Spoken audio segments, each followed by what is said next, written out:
Hey folks, before we start the video, a huge shout out to Caden Gardner. Make sure you go support him and go check out his book, The Ouroboros Anthology, aka The Caden Verse. The ebook version is free. Go get yourself a copy and leave a review.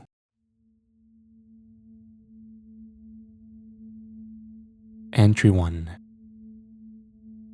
I want to preface this by saying I'm not special. I'm not some tough, no-nonsense special forces dude that is built for any and every challenge conceivable. Don't get me wrong, I enjoy the outdoors. I enjoy hiking. But I also like going home and showering after it's done. I like camping when there's an RV involved. I'm not a survivalist at all either. In fact, the last time I took my kids camping, I had to YouTube how to put the tent up. I'm glad they aren't here with me. I'll be honest, I'm not even sure where here is. We landed in some jungle. Is it a jungle? I don't fucking know. These plants don't make any sense to me. Some of the foliage is blue, some is pink. It's hot as shit for November. It wasn't this hot when the plane left Detroit. I guess I'm getting a little ahead of myself. My name is Dan Haddox. I'm a professional marketing consultant. My current contract is at a small tech company based in Houston. See? Average. I mean, don't get me wrong. It's a modest living. I was able to provide for my wife and 2 kids. Until the divorce, that is. That's not important. I don't want to ramble. The important thing I guess would be the tech company, Sparky Spark Incorporated. The name really needed some work, I know. The slogan was worse. What do we do at Sparky Spark Incorporated? We craft the future. Yeah, I was brought in to help fix that. I've only been working with this particular company for a few months actually. They're a fucking mess. I can't make heads or tails of their products. I was actually flown out to Detroit for a demonstration. It went absolutely horribly. We landed in Detroit at 4 a.m. By we, I mean Mr. Ortiz and I. Mr. Ortiz is the head of the Houston office. We would be picked up at the airport and taken to the laboratory. The laboratory was just outside of Detroit, in a dingy basement of some old building. That was where we were introduced to Dr. Devlin and Cecil Steinbach. I'll start with the latter. Cecil Steinbach is the owner and CEO of Sparky Spark. He's young for a CEO. The man looks to be in his mid-30s. He's got a full head of bushy dark hair and a well-trimmed beard. He was wearing cargo shorts and a Hawaiian shirt when we met him. He also seemed to be in a way too chipper mood. "I'm so happy you guys made it. We've got such a surprise in store for you," he said in an oddly soothing voice. He led us into the lab. Like I said before, it's been built inside of some warehouse basement. When I entered, the first thing I noticed was the massive metallic cylinder that sat in the center of the room. It had a mass of wires and pipes attached to it. I stared at it for a moment. There was an elderly and almost gimpy man working on it. He was way too skinny, was bald, and walked with a limp. That was Dr. Devlin. The man didn't even acknowledge us as we walked in. "As you can see, we're almost ready to test the big one," Cecil spoke softly as we entered. "What exactly does it do?" Cecil smirked. "Here at Sparky Spark, we shape the future. With this, we're going to buy the auto industry out of business." That didn't answer my question, I said with a laugh. Of course. This is Project 42B. It allows for the transfer of energy or matter from one place to another without traveling through the physical space between them." "You mean a teleporter?" I asked. "Precisely. I don't know science very well. I don't know the laws of physics off the top of my head, so it sounded cool. I was skeptical though. I knew it wasn't something that had been done before. If it had, well, the automotive industry would be out of business. I watched as Dr. Devlin walked over to a computer that was plugged into the teleporter and began pressing some buttons. He turned and gave Cecil a thumbs up. "It's ready," Cecil said, his voice optimistic. I could feel it in the air. It was like a slight pressure change. That was when a third unnamed guy walked, a large German shepherd, into the room. He unceremoniously led the dog to the cylinder, where Dr. Devlin opened a door. The dog walked in.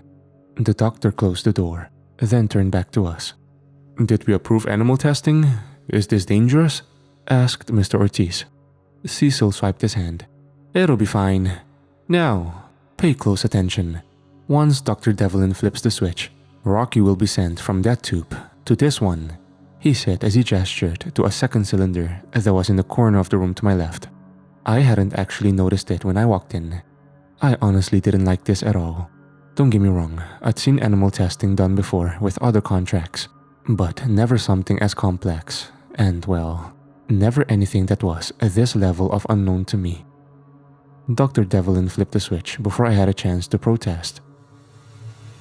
There was an energy surge, followed by a bright, blinding purple light.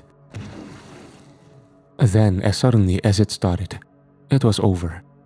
I turned my head to the other cylinder, where Dr. Devlin limped his gimpy ass over in a hurry, reaching for the handle and yanking the door open. The first thing that hit me was the smell, like vomit and burned flesh. I could see inside the cylinder as a pink gelatinous-like liquid sizzled. I couldn't contain it. I heaved, spilling the contents of my stomach everywhere onto the floor. Mr. Ortiz had his hands on his hips. Cecil, can I talk to you for a second? I could hear the anger radiating in his voice. I didn't blame him at all. This was ridiculous. They killed that poor dog. Cecil and Ortiz walked out of the basement. I watched as Devlin kneeled down next to the pink gelatinous stew. He took a sample. No, this isn't right, he whispered to himself sharply. No shit, you killed that dog, I barked. He ignored my outburst as he held the vial of pink gel up and examined it.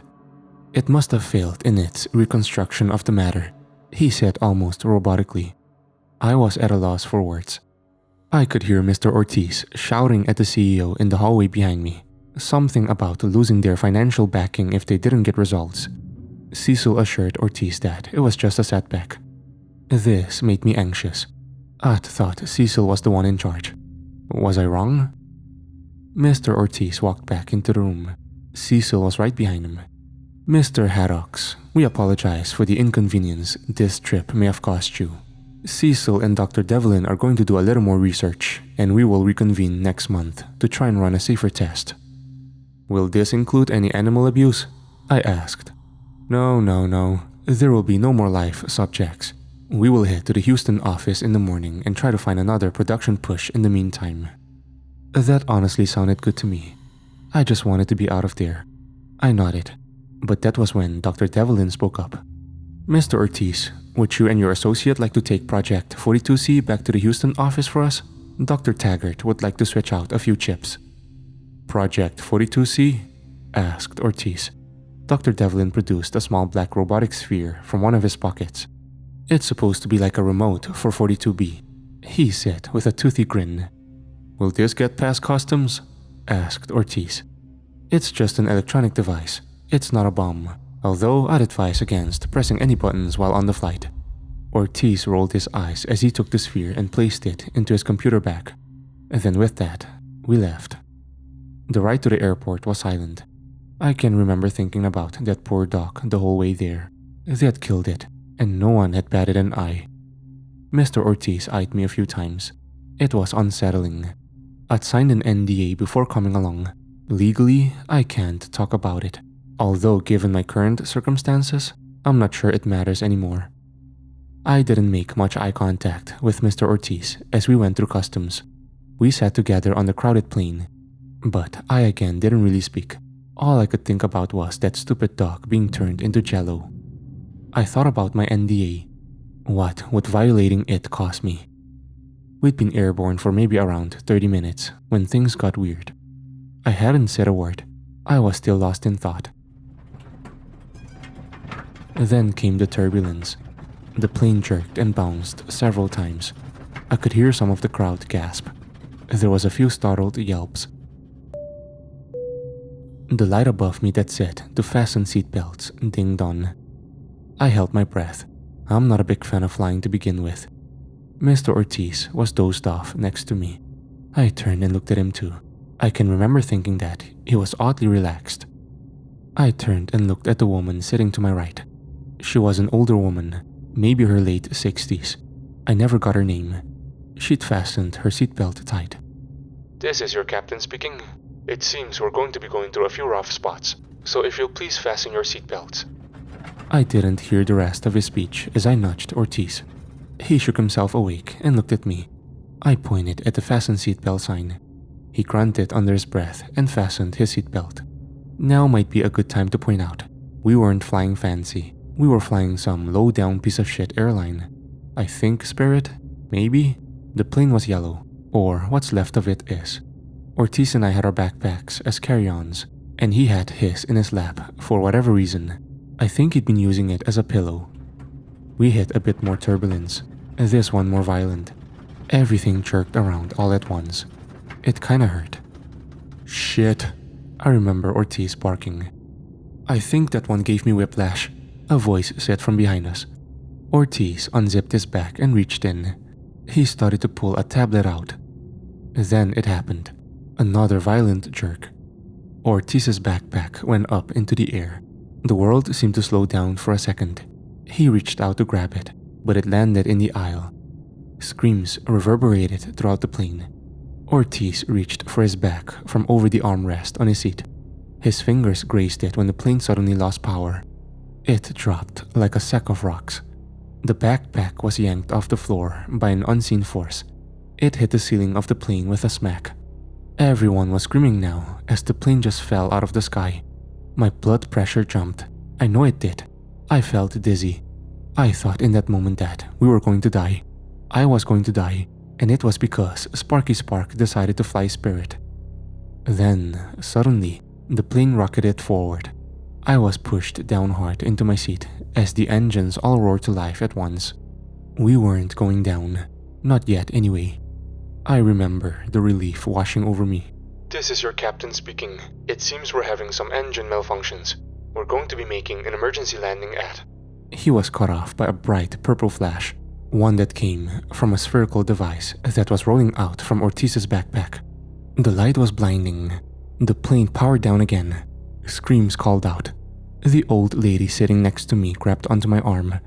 I can remember glancing her direction, finding myself looking straight out of the window of the plane, where the afternoon sky was consumed by a strange purplish swirling haze.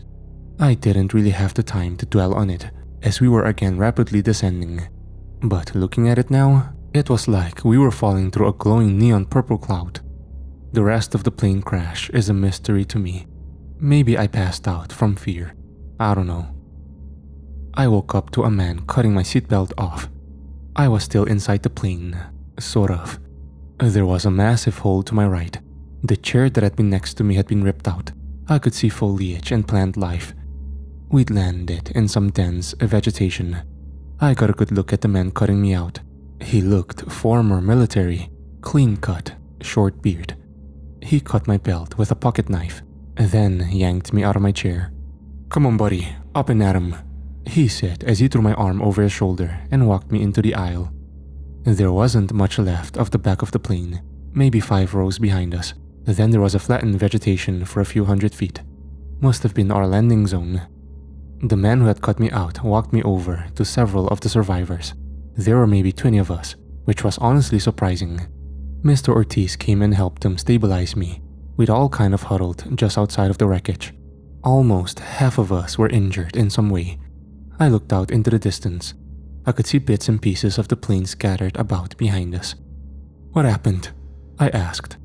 "Plane crashed," said Ortiz. I looked at the man who helped sit me down. I got a good look at the surrounding people. There was a blonde woman that was trying to provide first aid to a man whose leg was completely mangled.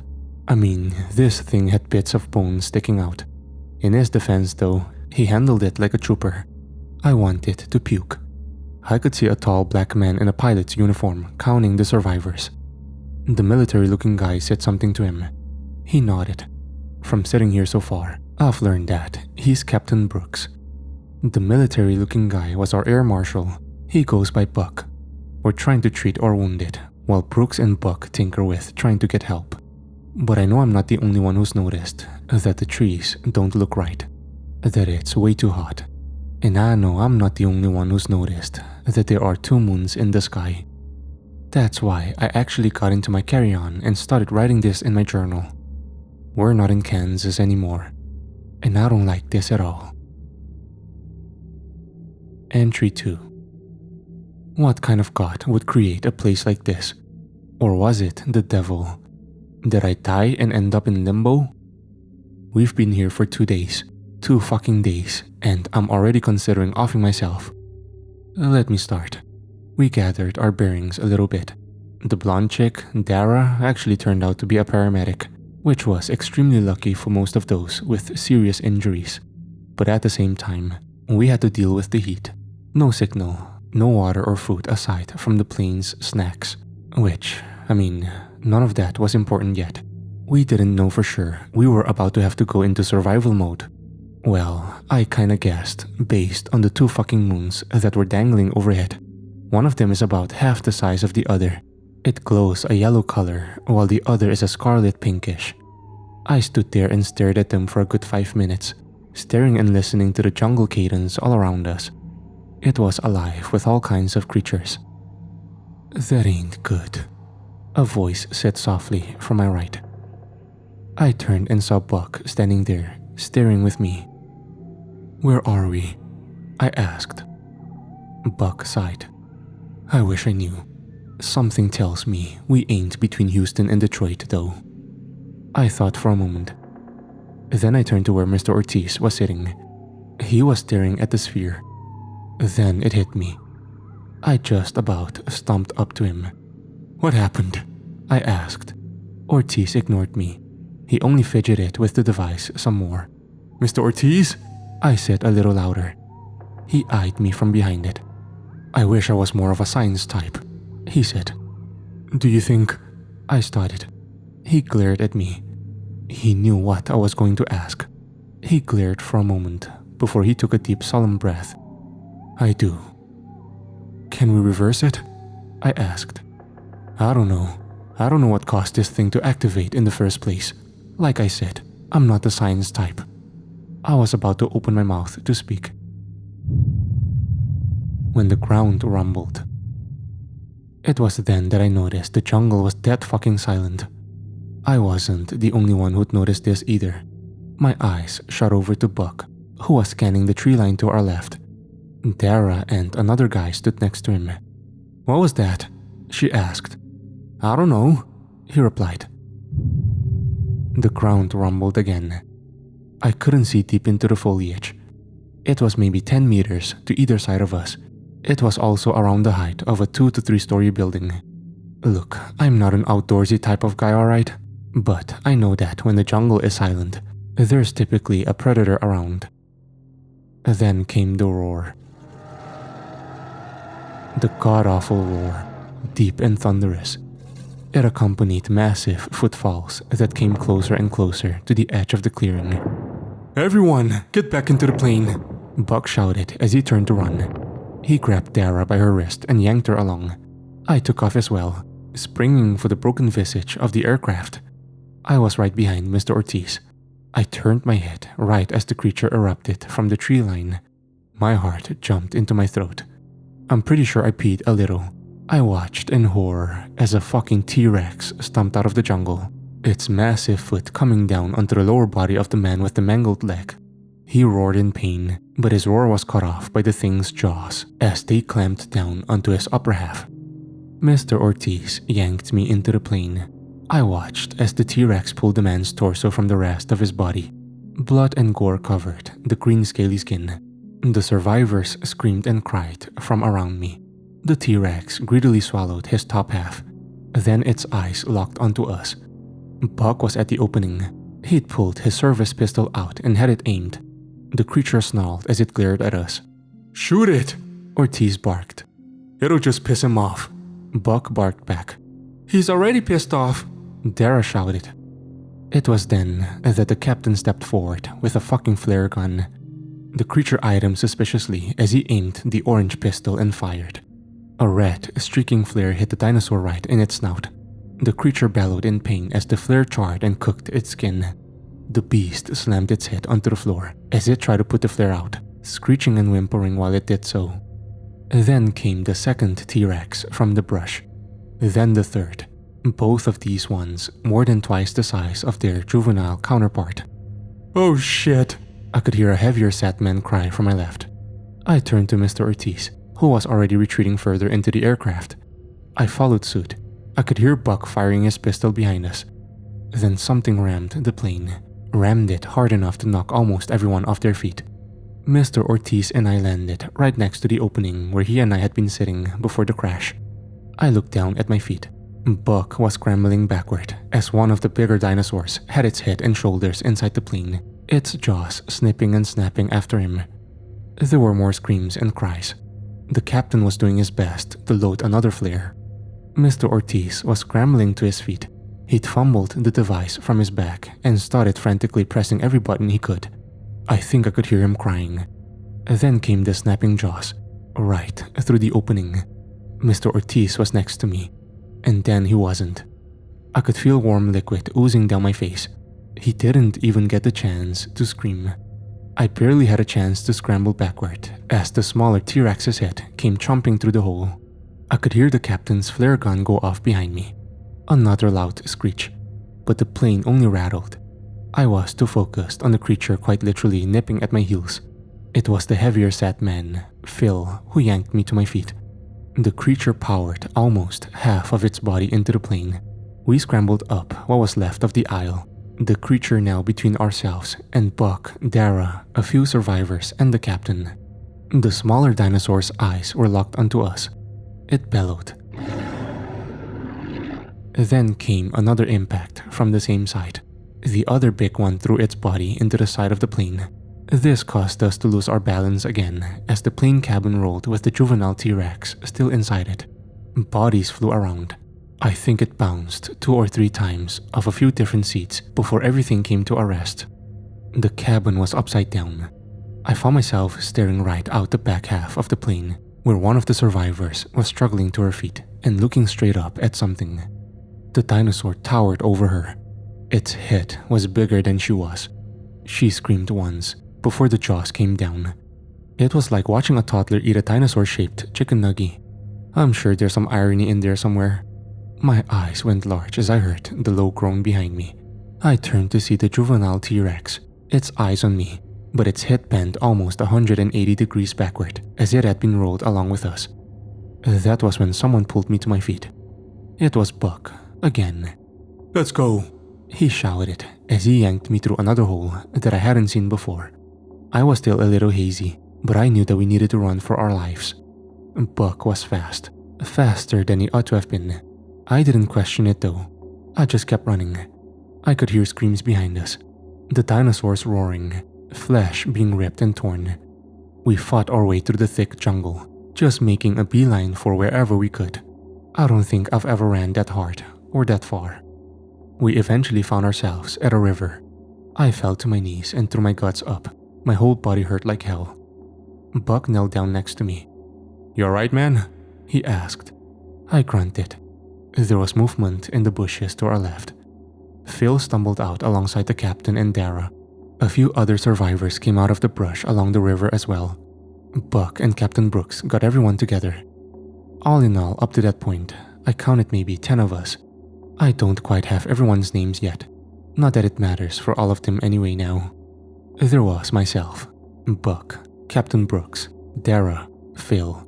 Those are the ones I've mentioned so far. Then there was Belle. She's a younger girl. I think one of the flight attendants. Then there was Mac. He looks like a cop, maybe a firefighter. Then there was Suit. I only call him Suit because he was dressed eerily similar to Mr. Ortiz.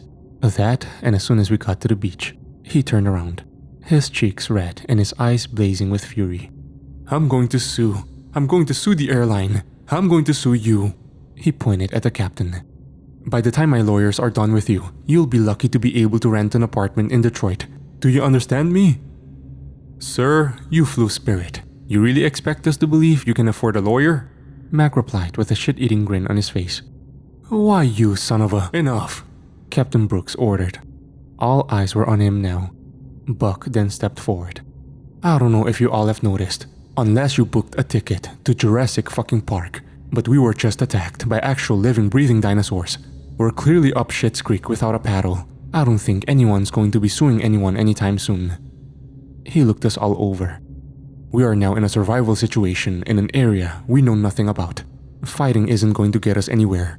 His eyes went to Soot. "I wouldn't stand too close to that water." I looked at Soot. He was standing with his hands on his hips, his back to the riverbank. He scowled at Buck, then turned and looked at the river. The water was mud green and flowing pretty hard. Buck took a deep breath and eyed Captain Brooks. Captain Brooks nodded. "Do any of you have any survival experience? Military? Camping? Shit like that?" Buck asked. Mac raised his hand. "I was a ranger." "No shit," asked Buck. "Yes, sir. You ex-military?" "Marines, actually," said Buck. "Oh, fuck you then," said Mac. Buck scoffed and smirked. "Anyone else?" "I was a Boy Scout when I was young," said Phil. Buck smiled, then looked at Belle. She had her hand up as well. "You?" he asked. "Army Reserve." "Well, it's something." His eyes landed on me. "What about you?" I chuckled softly. I went camping in an RV once." Buck nodded. I was expecting him to be judgy about it, but he wasn't. He looked like he was thinking. He turned to Suits and the other two guys who were sitting down and staring at something across the water. Guys?"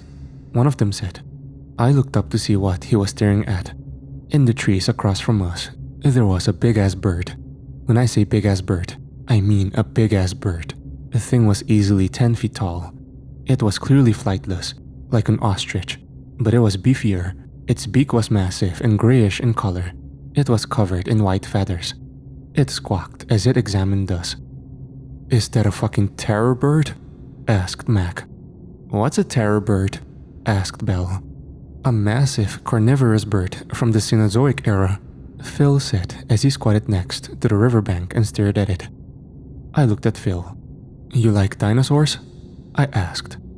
"I'm an archaeologist. Of course I do. But terror birds and tyrannosaurs were millions of years apart." "On Earth maybe," said Buck. The terror bird cocked its head at us, almost like it was studying us, as if we were peculiar intruders to its habitat, which we were. It would also have to cross an actual river to get to us. I wasn't tripping. Not yet, at least. "What do we do?" asked one of the seated guys. The bird watched us for a second before turning its massive body and walking back towards the brush. That's when we all saw the saddle on its back. A full-on leather saddle, straps and all. I could hear Buck's breath hitch. A saddle meant people. A saddle like that meant intelligent people. A saddle meant could mean civilization, close by too. That was enough for Buck. He looked around, his eyes landing on the captain who seemed to read his mind. Mac did too. Captain Brooks pulled the flare gun and loaded it again. "Wait," Mac said. All eyes were on him now. "What if they're not friendly?" he asked. "Not friendly? The fuck you mean not friendly?" asked Captain Brooks. I could see Buck exhale. "This place clearly isn't Earth. We don't know. They could be 8 feet tall in blue for all we know." "How about 6 feet tall in Asian?" asked Belle as she looked down our riverbank. We all turned to see two men riding two of those birds in our direction. They looked well-built, muscular and covered in animal furs and leathery armor. If I could compare them to anyone from history, it would have to be the Mongols. They came to a stop a few paces from us. Suits stepped forward. "Oh, thank God. Thank you," he said as he waved his hands at them. The lead rider looked up and down and smiled. He laughed as he said something in a language I didn't understand. The other rider laughed as well. That was when I noticed the massive lances on their backs, the oversized swords on their hips. "English! Do you speak English? Can you take us home? You take home, big reward." Suits tried negotiating. The lead rider answered.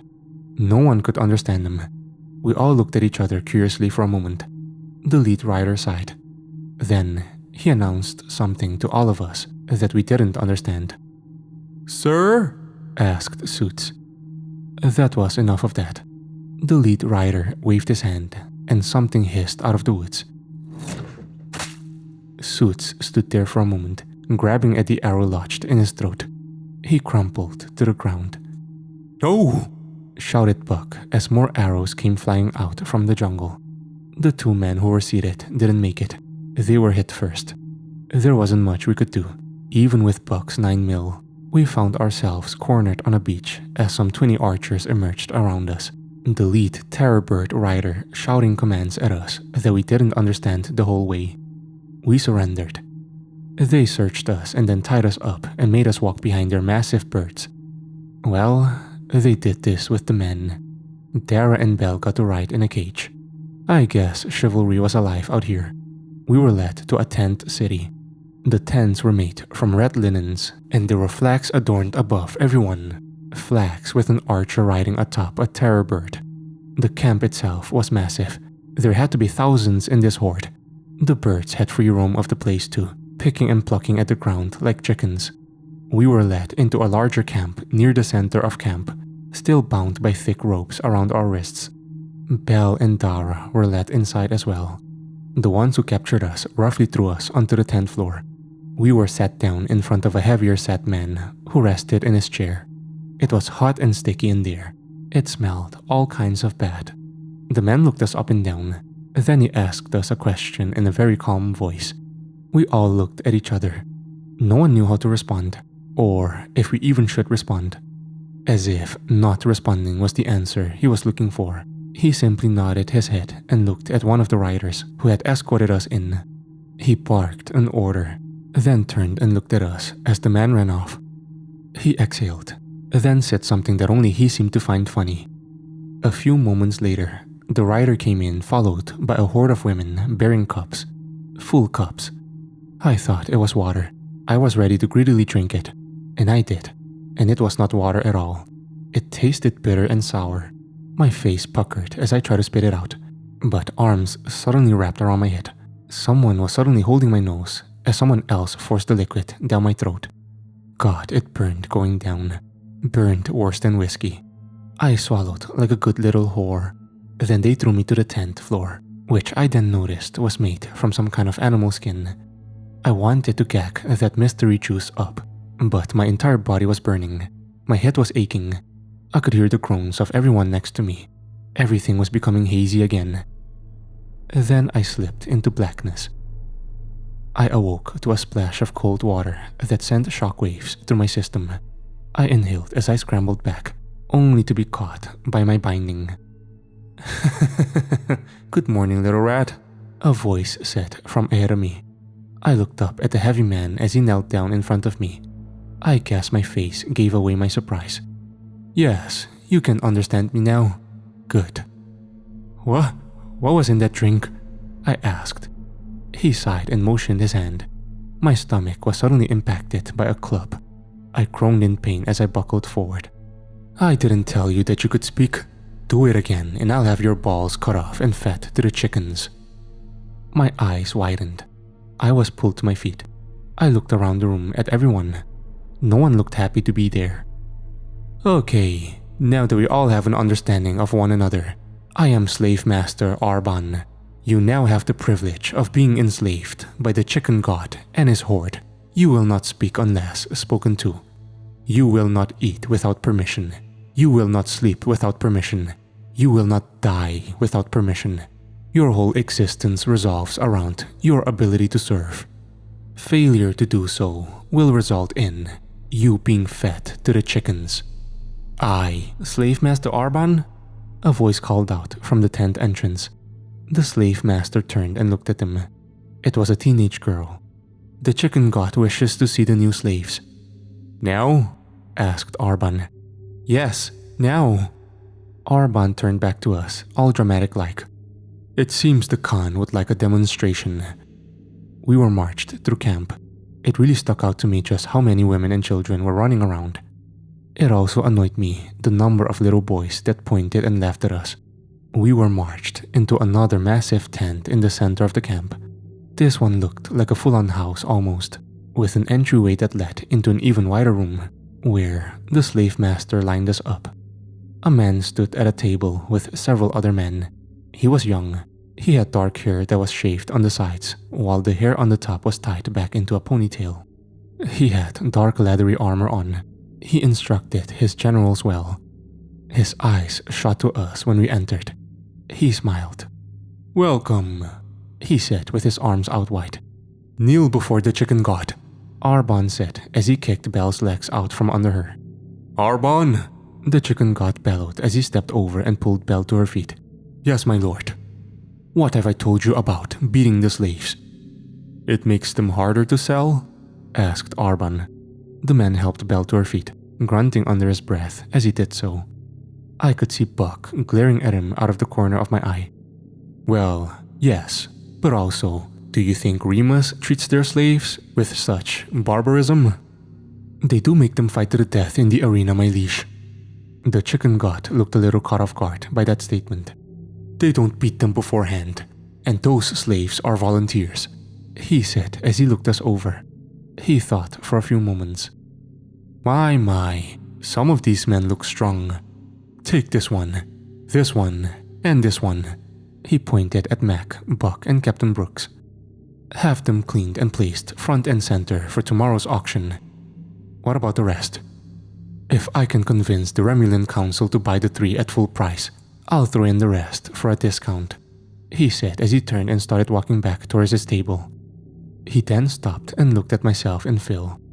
"Or maybe these ones can put on a show." He thought about the idea for a moment. "Yes, let them face Dava in the pit." "Dava?" I asked. I was very quickly whipped in the back. It stung like hell. I dropped to my hands and knees. "Apologies, my liege," Arbon said as he knelt down. The chicken god ignored him as he knelt down in front of me. "Dava is one of my chickens, a quite ferocious one as well. Don't worry, my friend, he doesn't play with his food much." I looked the chicken god in his eyes. There was a dissociation in them, like he was here, but not actually here. The man had lost all his marbles ages ago. He smiled madly at me, then got to his feet and clapped his hands. We were all escorted to our tent, which was full of cages. We weren't the only slaves in there. There were quite a few actually. The males and females were put in 2 different cages. There were lots of female slaves, maybe 10 or 12, while there were only 2 other male slaves. One a lanky, bearded man, the other a man with long muddy hair who sat in the corner and glared at us as we filed in. The guards left us some type of slop in some bowls to eat and pretty much just left us to our own devices. They even gave us our stuff back. Well, most of it. They didn't give Buck back his pistol or the captain his flare gun. I guess they're not totally dumb, but they did give me my bag, which ain't shit but clothes, a laptop, which is gone, and my journal. No one has said much. I'm pretty sure I heard Belle crying earlier. Dara tried comforting her. Buck and Captain Brooks are talking escape plans. Mac is sitting with myself and Phil. "You're into dinosaurs, huh?" he asked Phil. Phil laughed softly. "You are too, I suppose. Picked out that terror bird from across the river." Mac smirked. "Yeah, grew up watching Jurassic Park. Got into all the documentaries on the Discovery Channel." "You said you were a ranger?" asked Phil. "I was." "What do you do now?" he asked. "I'm a contractor, of sorts." "Sounds boring," I said. I turned to Mac. Mac was staring at me with a smirk. "Yeah, well, it sounds better than mercenary, I guess." "Oh, that kind of contractor," I said. "What were you doing in Detroit?" asked Buck as he started picking up on the conversation. "Would you believe me if I said I was on vacation?" asked Mac. "Hell no," said Buck. "Fair enough. Well, seeing as how we're probably not going to get out of this, I guess it doesn't matter. I was supposed to be following you and Mr. Ortiz to Sparky Sparks' Houston office." My eyes widened. "Why?" I asked. Mac shrugged. "I don't know. I don't ask questions. I just kill who I'm told." "You were going to kill us?" I asked. "Well, not you. But hey, ain't something we gotta worry about now, is it?" Yes, I was worried." I very calmly stood up and walked across the cell. I sat down on the other side, maybe 10 feet from the man with the muddy hair. I looked at him. His blue eyes shot up to me. He had a snarl on his face. I scooted over some more. That's where I am right now. writing everything in this stupid journal. Good Lord, I want to go home. I want to hold my kids. I want to sleep in a bed. I want to crack open a bottle of tequila and go to town. Actually, no. I'm like 10 months sober. Can't be doing that. You know what? No, I can think about booze. I'm gonna have to fight what I assume to be a massive angry bird tomorrow. Good Lord, I'm probably gonna die. Entry 3. Well, this shit just keeps getting weirder. We were woken up by literal horns as the sun crested the horizon. The guards came in and marched Buck, Mac, and Brooks out. We waited for maybe 30 minutes before they came and got the rest of us. We were marched through camp again. It was livelier than it had been the day before. People were everywhere. We were taken just outside the camp, where there was a significant crowd gathered around what looked to me like a dried-out pond. That was when I noticed that the chicken god was sitting at a small wooden table across from a man who was dressed in a white toga. The man was flanked on either side by men who were dressed like Greek soldiers? Were they Greek? Hoplites maybe? I think that's the word. That's what they looked like. Straight out of Clash of the Titans. They were armed with spears and circular shields. I could hear the chicken god speak as we were brought forth. As you can see, Achaeus, our stock is top-notch, he said. As we were marched past them, I could see Buck, Mac, and Brooks standing naked in front of this Achaeus. Achaeus was an old man. He looked to be in his 60s. He had a thick beard and frizzled gray hair. He stood from his chair and examined the men closely. Good stock indeed. Where did you come across these ones? He asked. The jungles of Lillian. No wonder. If these specimens made it to adulthood in those conditions. The chicken god shrugged almost nonchalantly. The old man bent down and examined all of their genitals. And they'll make for fine breeders too. This one definitely, he said, gesturing to Brooks. I could see Buck eye Brooks. Brooks's eyes went wide as he subtly shrugged. We were suddenly standing at the edge of the dried-out pond. Inside, I could see that it had been fortified into a pit. The walls had been reinforced with wood. The ground was sandy. There was a cage sitting at the far end. A cage that was covered by a tarp. Bring in some new slaves. Immediately sell them or feed them to the chicken, Arban complained as he stepped in front of me. He pressed his lips together as he undid my restraints. There was a crowd gathered around the pit now. Arban smiled at me. Step forward, he said. I didn't get the chance to say no as 2 guards shoved me to step forward. I was now at the edge of the pit. I could hear the terror bird begin to shake and rattle in its cage. Dava is hungry, the chicken god proclaimed as he clapped. Achaeus sat there calmly. He took a sip from a beverage. Phil was shoved up next to me. I turned to him. He had fear in his eyes. I'd be lying if I didn't say I was scared too. I looked down into the pit. It was maybe 30 yards across. The cage was rattling hard on the other end. That was when I was kicked in the back. I fell flat on my face in the dirt. It was maybe a 10-foot drop. I rolled just in time to see Phil land right next to me. I struggled in getting to my feet. Then came Muddy Hair. The man seemed to land on his feet. He glared up at the chicken god, who seemed to smile at him widely. The chicken god stood up. The crowd around us was massive. I felt like a chihuahua in Mike Vick's house, except a chihuahua is 1,000 times meaner than I am. I looked up at Arban, who cruelly tossed 2 swords down into the pit with us. Brothers and sisters of the Horde, in this pit, we have 2 slaves and a heretic. Their blood shall flow. It shall satiate the endless thirst of the mightiest of the flock.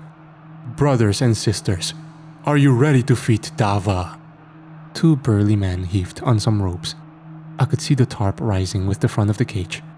Muddy Hair reached down and grabbed the sword. He then eyed me before getting into a battle stance. My eyes were on the cage, which was now shaking violently as the creature inside squawked and begged to be released. I swallowed hard.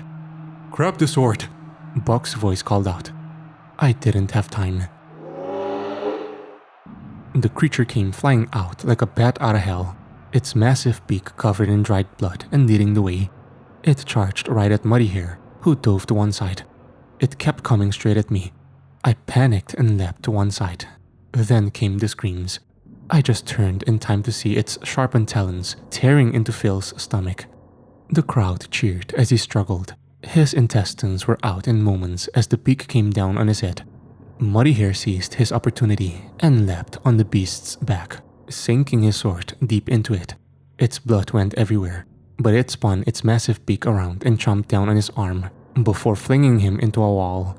The bird then yanked the sword out. I laid on my belly, staring in awe for a moment. How was this thing still alive? I got to my feet. Muddy Hair was on the ground next to the wall. His forearm was bleeding. I eyed the sword to my left. Then I eyed Phil, whose lifeless corpse was sprawled out across the ground next to the table. The creature's attention was on Muddy Hair. He was about to strike. I practically jumped at the sword, but my hands fucking fumbled it for a split second. That was all the time it needed to turn its attention to me. Its cold, unfeeling gaze locked onto me. I swallowed. The creature came charging forward, its mouth open and hungry.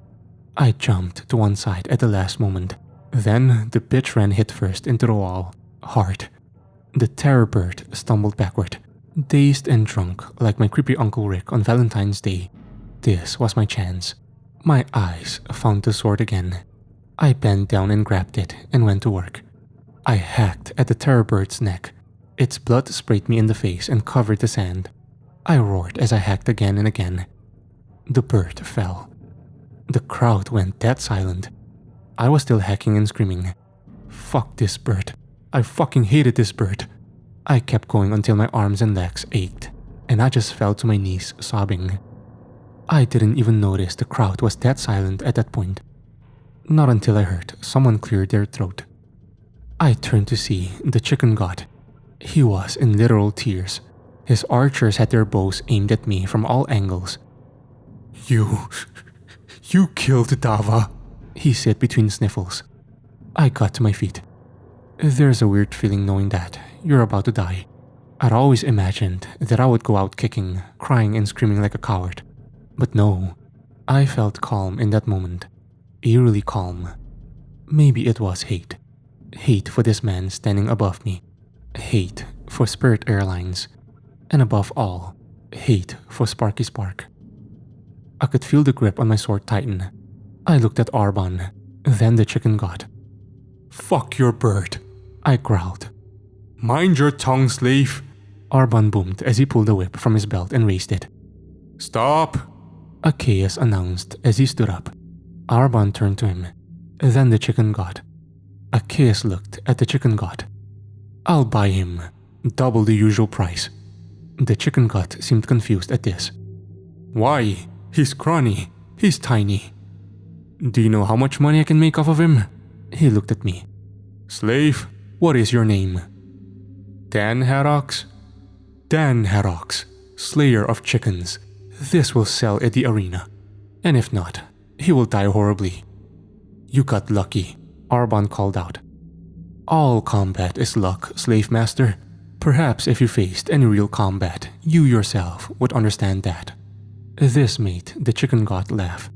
Arban's face went pink with rage. You want me to sell you the man who killed my Dava? Asked the chicken god as he wiped tears away. I do, said Achaeus. You have balls, my friend. Triple the price. You can have the heretic too. Achaeus looked down into the pit at Muddy Hair. You would sell me your brother? The horde can't have two chicken gods. Fair enough. We were taken from the pit and loaded into cages on wheels, which, to my relief, were pulled by horses. Muddy Hair was given some medical treatment. The chicken god really did sell us all. We've been on some old dirt road for maybe a week now. It's still hot as hell. This whole world is strange so far. We exited the jungles yesterday. Now we're in some mountain pass. I'm not sure if things are exactly looking up for us on the account of us being slaves and all. Achaeus actually gives us water though, so there's that. I can see a city up ahead. It's nestled between the mountains and the ocean. Looks exactly like something you'd expect from a sword and sandal epic to look. White marble looking buildings and all.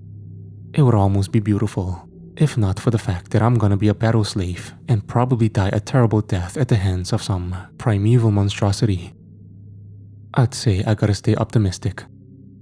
But I'm a fucking marketing consultant, not a chicken slayer.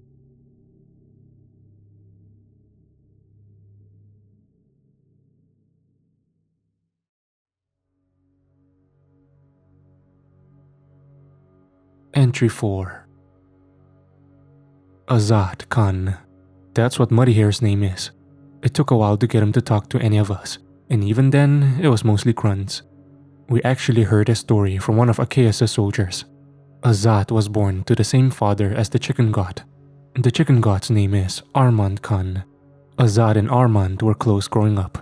Although Azad was technically a bastard, Azad was the better warrior of the two, going even so far to earn his father's favor, leading raiding parties. Armand grew jealous. Then, seizing upon an opportunity after a lost battle, Armand killed their father, then had Azad imprisoned. This had all happened less than a month before we'd arrived. I think this family needs some counseling. Achaeus took us to his home, which was just outside a city called Remulus. I guess owning slaves is not legal within city limits, but perfectly fine just outside. Achaeus owns a villa. It smells horrible around here, like sweat and body odor. Maybe that's just me. We didn't get to see the villa in its entirety.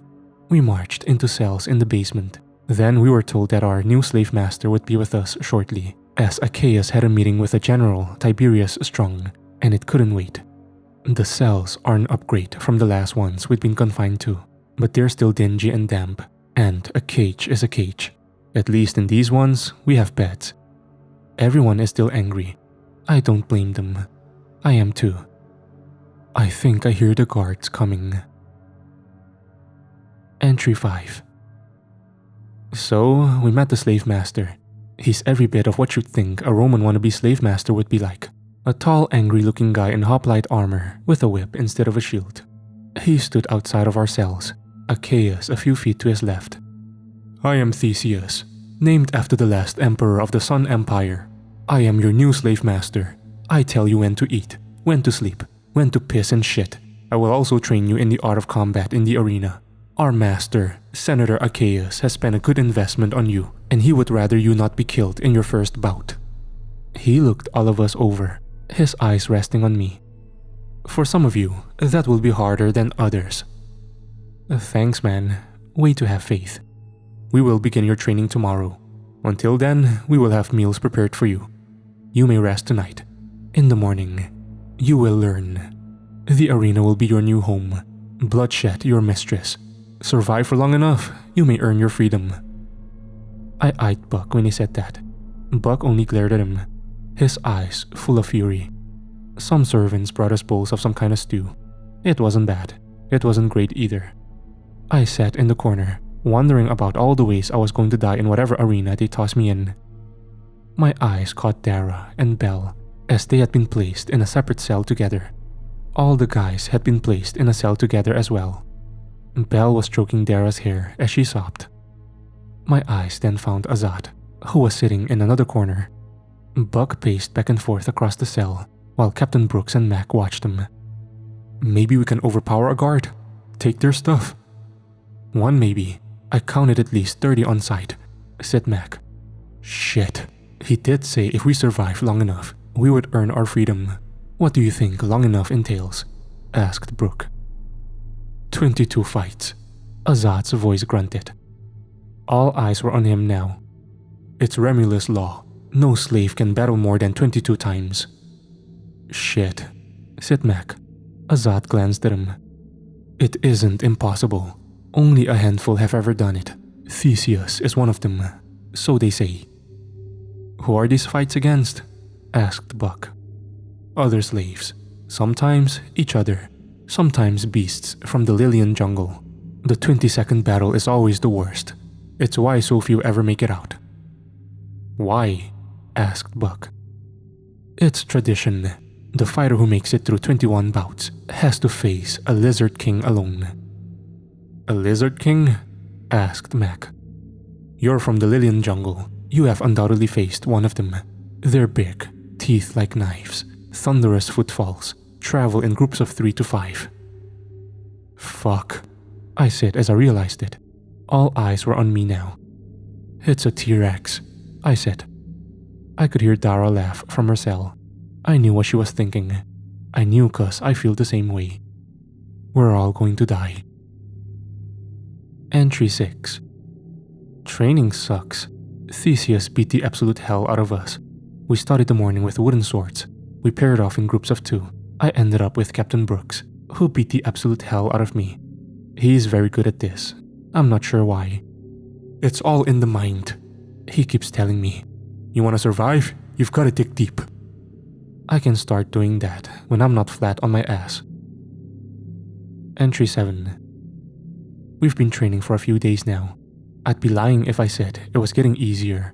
The food here is at least a little better than that gruel we ate at the chicken horde camp. It was during breakfast this morning when Theseus walked in with a scroll. He narrowed his eyes at us. Your first bouts will take place within the week. I expect you all to perform. We all looked at each other. I can remember eyeing Azat, who only rolled his eyes. Then Mac and Buck. They were both stone cold and resolute. Azat Khan, you have the main event. You'll be facing the shadow, Theseus said before turning to the rest of us. His eyes landed on me. Chicken Slayer, you will fight first. Try not to die too quickly, he said, gesturing to myself and Dara. Who am I fighting? I asked, not really sure if I wanted to know the answer. Theseus looked at the scroll. It's not a matter of who, but what. You'll be doing the turkey run. You 4 will compete in the Death Dome, he said, gesturing to Belle, Brooks, Mac, and Buck. I didn't know what that meant. A turkey run? I mean, if their chickens are fucking terror birds, then what are their turkeys? The cell was dead silent for a moment. We start training for your specific events after you're finished with your breakfast, he said before abruptly walking out. Mac nudged Buck. He doesn't seem too happy. It's because we're all going to die, Azat said. Mac looked at him with a raised brow. You seem optimistic. Oh, I'm sorry. We're all going to die. Horribly. That's better, replied Mac. Fucking psycho. Training after breakfast was awful. I found out what the turkey run is. Basically, myself and Dara are competing against 20 other slaves in a race through a maze where we will have to avoid being devoured by, you guessed it, turkeys. We'll be armed, of course. Theseus equipped me with a small scythe. Or sickle. It's a fucking sickle. He reiterated that to me several times. He's quite the motivator. Dara was given a short sword. Basically, the name of the game is to make it through the maze without being eaten or killed. Seems easy enough. Theseus had us running up and down the training arena floor for most of the day. Good lord, I hate running, but I guess it's better than the Death Dome. From what I can gather, the Death Dome sounds like complete chaos. It's basically a free-for-all in a shrinking arena.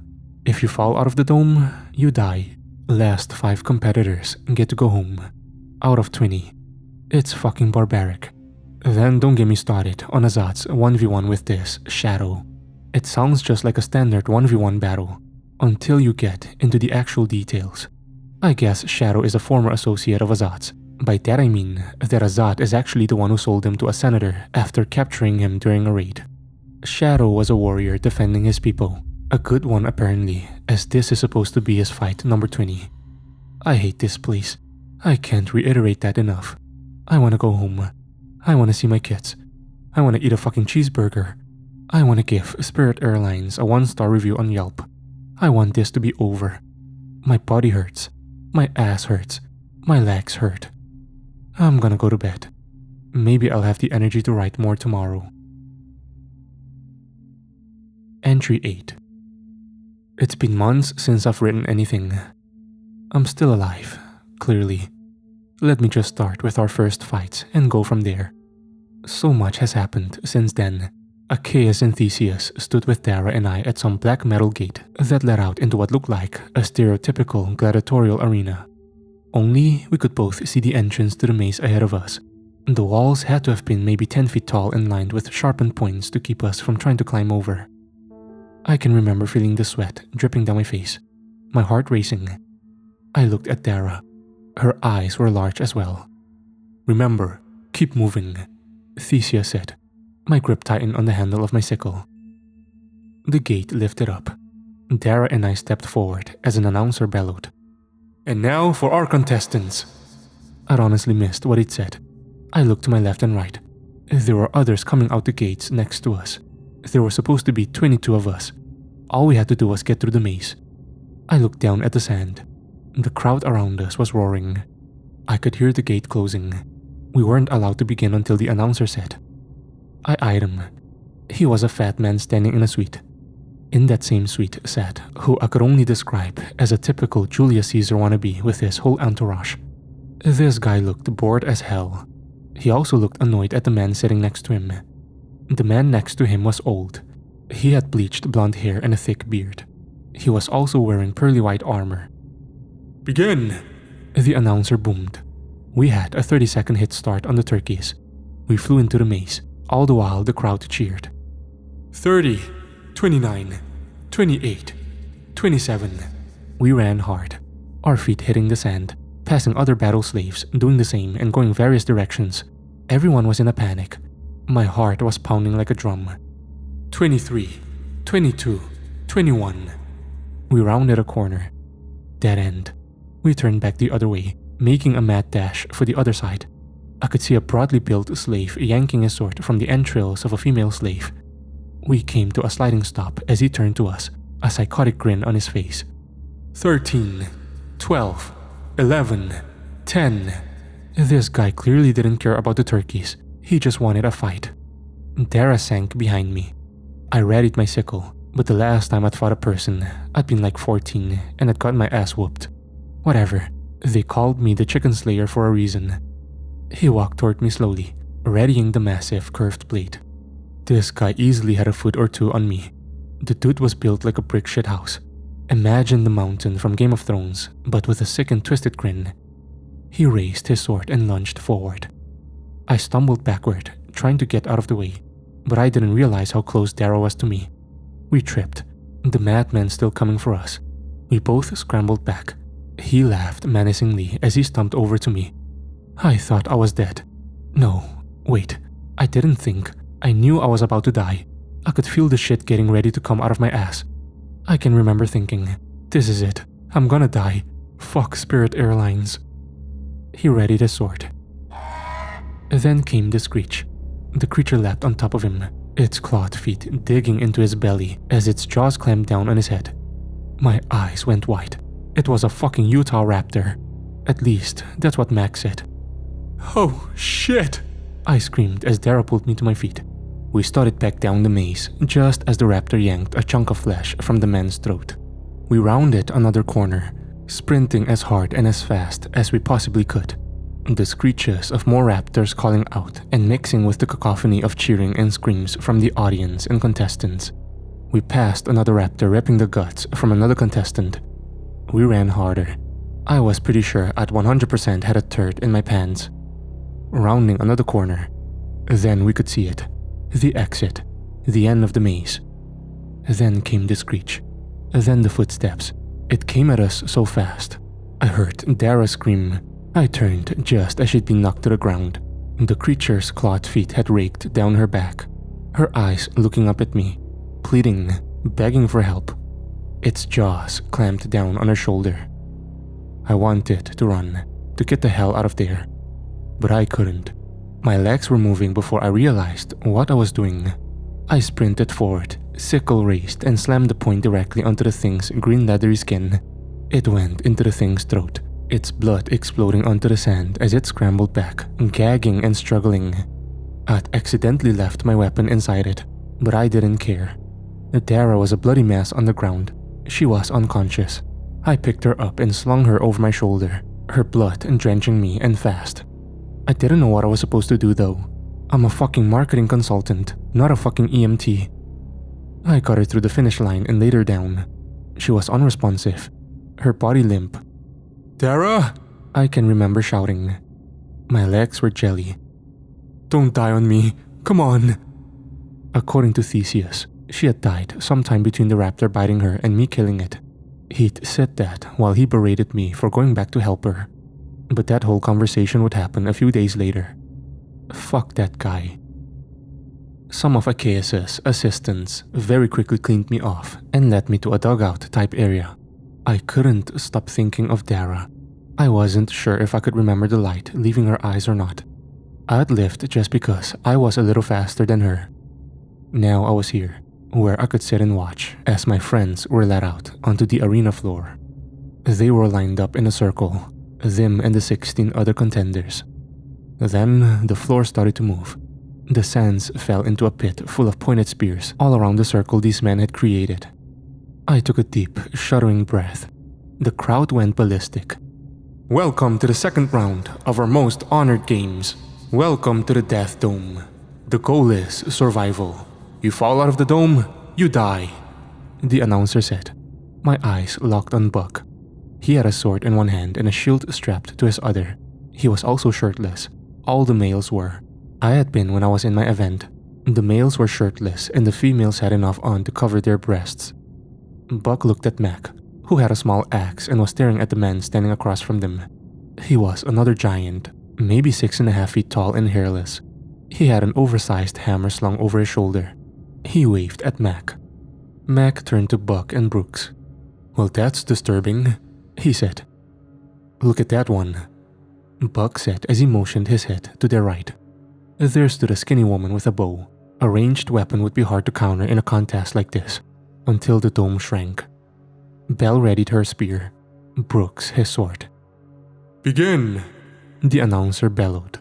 The woman with the bow loaded an arrow and fired it into someone to her left. It hit with a wet thunk, and the man fell. The mountain of a man whacked someone with his hammer, and they went sailing into the pit. 3 to 4 of the spears impaled them. My eyes went straight to Mac, who was whacking someone in the head with his axe. Bits of brain and blood peppered the sand.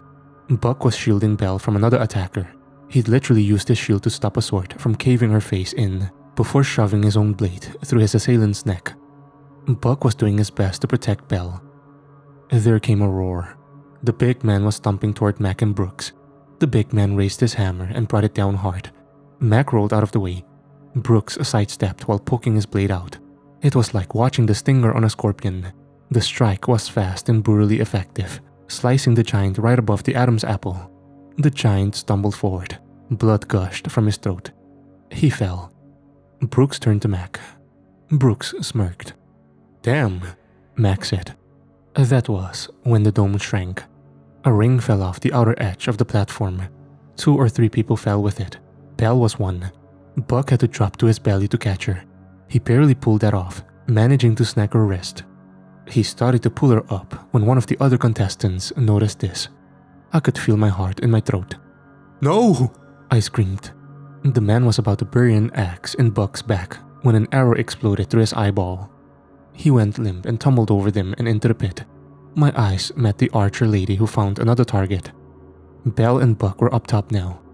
Get to the center, I grunted to myself. There were maybe 10 contestants left. Remember, the top 5 live. The archer lady fired another arrow. This one killed the man charging her with a sickle. 9 left. 4 more people had to die. Another attacked Mac. He buried his weapon in the man's head. 3. The arrow lady raised her bow at Brooks and fired. Brooks dodged it, then charged her. Buck bashed someone's head in with the shield. 2. A large man tackled Mac to the ground. Belle's spear erupted from his chest. 1. 1 person left. My whole group was still alive. The 4 of them. The archer lady and a broad man with a sword who was going after Buck, bashing his shield with his sword. Then came archer lady. Brooks had swiped at her with his weapon. She ducked under him and swiped his leg out from under him. She aimed her bow and smiled. I could feel my heart in my throat. I wanted to scream out. Then came the horn. A loud and deep horn that shook the stadium. Buck and Belle were ripping their weapons from the now dead man's back. I hadn't even seen them beat him. The archer woman smiled and helped Brooks to his feet. The rings were brought back up from the pit by massive chains that groaned under their weight. The archer lady and Brooks were laughing as they spoke to each other. That was weird to me. She even playfully slapped his ass as he walked away. Shit was weird. She was just about to kill him. They came into the dugout with me. I could hear Theseus singing their praises as they were let up next to me. Good job, you've all fought well. Let's see if Azat does the same. I just about hugged Buck when I saw him. I'm glad you guys made it, I said. I couldn't help but feel a little sad still. I couldn't save Dara. I think my face showed it. Buck put his hand on my shoulder. It isn't your fault. You tried. Shit, you didn't even hesitate. You're a good man, and it's okay to be sad for a while. No, it's not, said Theseus. A fucking asshole. Buck rolled his eyes. Then we turned back to look out at the arena, where Azat stood shirtless with 2 short swords across from a man with gray skin and paper-white hair. What the fuck? Asked Brooks. He's a Hectoran. Azat and his people harassed their settlements for a while, before King Tazon's eldest son forced them into the Lilian jungle, said Theseus. The shadow roared in fury as he held up his double-sided battle axe. The man had to have been around 8 feet tall. He dwarfed Azat. But Azat was calm, abnormally calm. He cut into a battle stance with his blades. The fat man in the suite thundered his announcement. Begin! The shadow went first, raising his blade high and bringing it down. He moved so much faster than I expected. Azat moved just as quick, diving to one side and rolling. The axe hit the sand hard. Azat got to his feet. You killed my family. I didn't order that, Azat growled. The shadow blinked in split-second confusion before the rage overtook him again. He sprinted forward and swung his axe again. Azat ducked under it while slashing the shadow's knees. The shadow roared in pain again as he stumbled forward. He gritted his teeth, then stood up straight. Azat stood up behind him, his swords ready. How can he still walk? Asked Mac. Hectoran's flesh is different. It's dense. They're very hard to kill, Theseus stated. It was then that I noticed. The shadow wasn't even bleeding. He gritted his teeth. I'm going to rip the heart out and fuck the hole, he roared. Azat didn't say a word.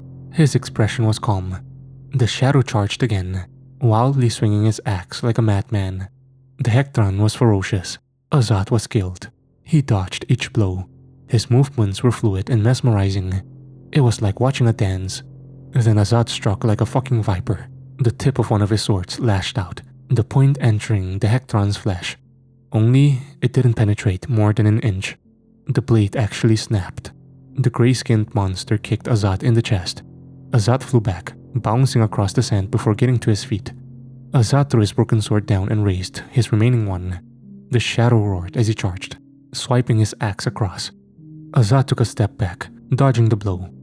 The shadow raised his weapon high and brought it down hard. Azat sidestepped. How is he supposed to kill that thing? I asked. Theseus didn't respond. The monster roared in frustration. Why won't you stay still? He bellowed as he swiped his axe around again. Azat rolled underneath it before springing to his feet. He then buried his blade into the creature's eye socket. He howled in pain and cheated rage as it stumbled backward. My heart thumped in my chest. The creature's crimson blood began to flow down its gray skin. Finally, it stopped, its remaining eye blazing and locked on Azat. He snarled as he began to walk forward. I could see the look on Azat's face. He seemed so annoyed. The shadow made it 2 steps. Then, his body went limp. He fell face first into the sands. The crowd went nuts. I even found myself cheering alongside my friends. In hindsight, I'm kind of ashamed. Azat didn't say a word. He didn't bask in his victory. He simply walked off the sands. We'd celebrated that night. For a moment, during the celebration, I even forgot we were essentially battle slaves. As I said at the beginning of this entry, it's been months since I've written. Since that first battle, we've survived an additional 10 more. Some against men, some not. The training has grown easier. I think I may be in the best shape of my life. The fighting is brutal. The worst enemies are the human ones. The creatures are so-so. We fought more raptors. We fought a triceratops. We even fought a weird-looking cat creature. That sucked. I've got scars on my back from that one. We've also learned more about each other. More about Azat in particular. He's a bit of a legend actually. It's interesting. I stated earlier that he was the bastard son of a ruthless, Hun-like tribal leader, that he led raiding parties. He was a genocidal pillager.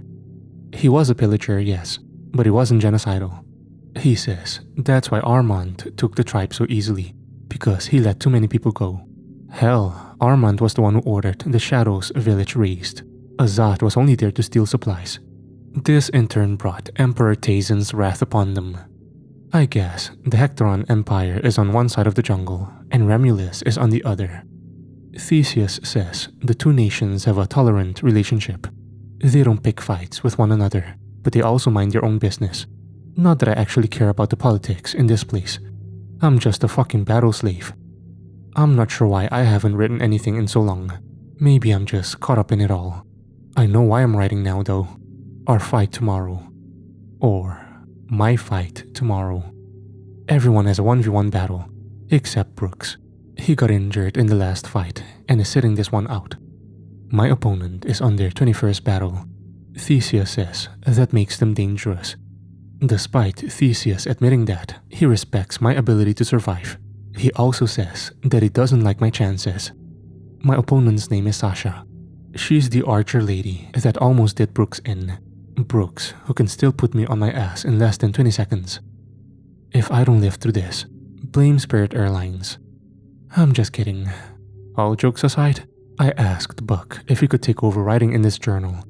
He's extremely capable. If anyone can survive this, it's him. If I do then, I guess I'll see you guys later.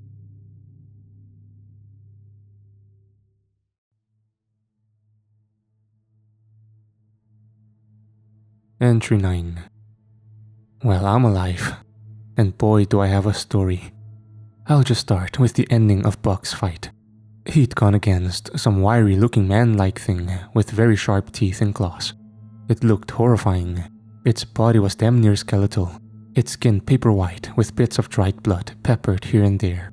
Theseus called it an outsider. I guess they're creatures from the Lilian jungle. Half man, half something else.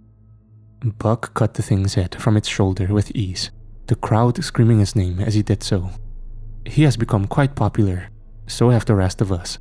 I was next. I was nervous as hell. Theseus had equipped me with a sickle and a silver circular shield. I marched out onto the sands, where Sasha waited for me with her bow in hand. I've written in here already how I felt about that matchup, and I was right. This was a mismatch. A massive one at that. Sasha eyed me with a sly smirk. "Daniel Haddox, I've enjoyed watching your bouts," she said. I stretched for a moment. I'd have talked more shit if I wasn't so nervous. Then again, if there was one thing I'd learned in the arena over the last few months, it was that this was never personal. All these people suffered in the same way I had. Well, not including a disastrous Spirit Airlines flight. We were all slaves though. Sasha had this fight and one other to get through, and she was done. She'd be free. I looked up at the fat announcer man that stood in the Emperor's suite.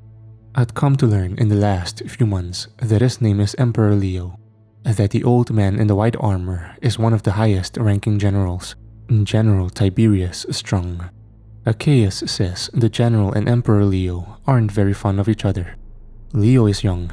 General Strong served Leo's father, who as it turns out, died maybe 5 months before we arrived under mysterious circumstances. "Welcome all to the arena, where legends are made through blood and sand," the announcer bellowed. "For our next battle, your Emperor Leo presents, fighting in her 21st bout, the Golden Archeress, Sasha." The crowd cheered loudly. "And for her opponent, the Chicken Slayer, the Turkey Slayer, Daniel Haddox." The crowd cheered for me, just not as loud. My eyes locked onto Sasha as she knocked an arrow onto her bow. I readied my shield. "Begin," the announcer commanded. Sasha let loose the arrow. It flew at me so much faster than I was expecting. I raised my shield. The tip made contact with a loud thunk. I remembered my talk with Theseus beforehand. You have to close the distance fast if you want to have any hope of winning this. I charged. She knocked another arrow and fired. I raised my shield again. Another thunk. I was 10 feet away, then 5. She stood her ground, her face wearing a smirk. She raised her bow at my face again, but I'd closed the distance already. I bashed her with my shield. She stumbled back before falling flat on her ass. I guess it helped that I outweighed her by probably 80 pounds. She didn't panic though. I raised my sickle and brought it down on her. She managed to spread her legs and spring herself back just enough for my blade to hit the sand. Her bow was raised at my face now. Fuck, was all I could really get out as I tried to dodge the arrow at point blank range. I did dodge it to my credit. The tip tore a massive chunk out of my cheek. It hurt, but I knew this was a chance. She still had to reload. I swiped at her with my sickle. She was so goddamn fast though, laying down while using her bow to somehow hook my weapon. I'm not sure what happened next. I know that I somehow ended up on top of her, my sickle tangled up with her now, while the edge of my shield was on her throat. Our legs were tangled together as well. Again, I outweighed her by a lot. She wasn't going to be able to move, and we both knew it. She smiled at me from underneath my shield. Is that a dagger in your pants? She asked. I wasn't having any of this. I raised my shield to bash her head in. Then came the horn. I hesitated. Stop the fight, the announcer's voice bellowed. I looked up. The Emperor was rushing out of his suite, General Strong close behind him. What's going on? I asked as I started to get to my feet, my eyes moving down to Sasha. I don't know, she replied. It seems the Emperor is needed elsewhere. I helped her up. The smile really didn't leave her face. You fought well? Yeah, you too, I said. We were escorted back to our owners, making small talk along the way. It's weird going from being about to kill someone to just chatting with them like nothing happened. We crossed the threshold into the tunnel. Theseus waited for me with his arms crossed. He had a smile on his face. Sasha walked past him and away with her trainer. We're going to need to get that looked at, Theseus said as he gestured to my face. I'd forgotten I'd been wounded. My hand touched it. It stung. My fingers came back bloody. I didn't say much. I only looked at it. We might have made a warrior out of you after all. Was that pride? I wondered at the feeling in my chest. What was that? I asked. Emperor Leo is needed elsewhere. What for? I asked. I know not, but if it pulled him away from the games, then the situation could be dire. That made me even more curious. Come now, let us get that wound tended to, then we shall head back to the villa. I'm not sure if I've written it down yet, but when we typically head back to the villa, we usually get into the back of the caged wagon that we were brought to Remulus on. The villa is a few miles outside the city. We typically are taken through a few busy streets before connecting with the dirt road that leads to the villa. There were a lot of soldiers marching around when we exited the arena. I can remember looking at Buck, who shrugged. There was a strange tension in the marble stone city. There were very few civilians out at all. Something's wrong, Azat said. Achaeus and Theseus sat in a wagon ahead of us. We rode up to a checkpoint where a platoon of soldiers forced us to stop. I watched as Achaeus opened the door to his wagon. We were so close to being out of the city. I won't lie, I yearned for some sleep. Sorry sir, city is on lockdown. No one in or out. On whose orders? Asked Achaeus. General Strong, sir. Do we know what's happening yet? Dragon sightings over the Harpy settlement. Wild or no? Unsure, sir. Achaeus looked around. Did he just say dragon? Asked Mac. I believe he did, Buck said. Well shit, we got Jurassic Park and Game of Thrones up in here, Mac replied. I don't think any of us were really surprised. Well, where are we supposed to go? Asked Achaeus. I'm not sure, sir. Achaeus? A voice called out. I turned my head to see General Strong approaching on his horse. Achaeus stepped out from the wagon. General, he greeted. Haven't you heard? City's on lockdown. This one was just informing me. There be dragons in the land. Perchance, you wouldn't happen to know a place we could stay. I do, he said with a smirk. We were taken to the general's estate. which was within city limits. It was a large mansion, crafted from some kind of marble and white stone. We were brought in through the front gate. The first thing we could see was his courtyard, which had a massive fountain as its centerpiece. There was a statue at the center of it, one that seemed to catch all of our attention. I can remember looking at Buck. Buck raised an eyebrow. The statue was of a man in what looked like a Western getup, almost like a prime Clint Eastwood, with a revolver drawn and aimed out ahead of himself. We were all taken a little by surprise here. "Is that a gunslinger?" asked Mac. Theseus looked at the statue, then all of our faces. "Do you not know who that is?" he asked. I mean, we clearly didn't. I looked at him quizzically. He'd asked this question almost like we were stupid. "That man was from before the realm split into the 9 kingdoms, back when the spinning city was the capital. He helped King Theseus trap the Ferguson underground." I had no idea what any of that meant. "Where'd he get the peacemakers?" asked Buck. "Peacemakers?" asked Theseus with a tilted head. My eyes happened upon General Strong, who was now staring at us intently, at Buck in particular. I guess peacemaker is a type of revolver. I didn't know that. I'm not a gun guy. General Strong dismounted his horse at the same time as Achaia stepped out from his wagon. He looked at our owner and smiled. "I wish to dine with yourself and your gladiators tonight. Is that alright?" Achaeus looked at us. We were all covered in crusty blood, and I was still injured. He scoffed. "They need to be cleaned up first." "I have a bath." "Okay then." We were led to a bathing chamber. Belle was taken to a separate one. The water was warm.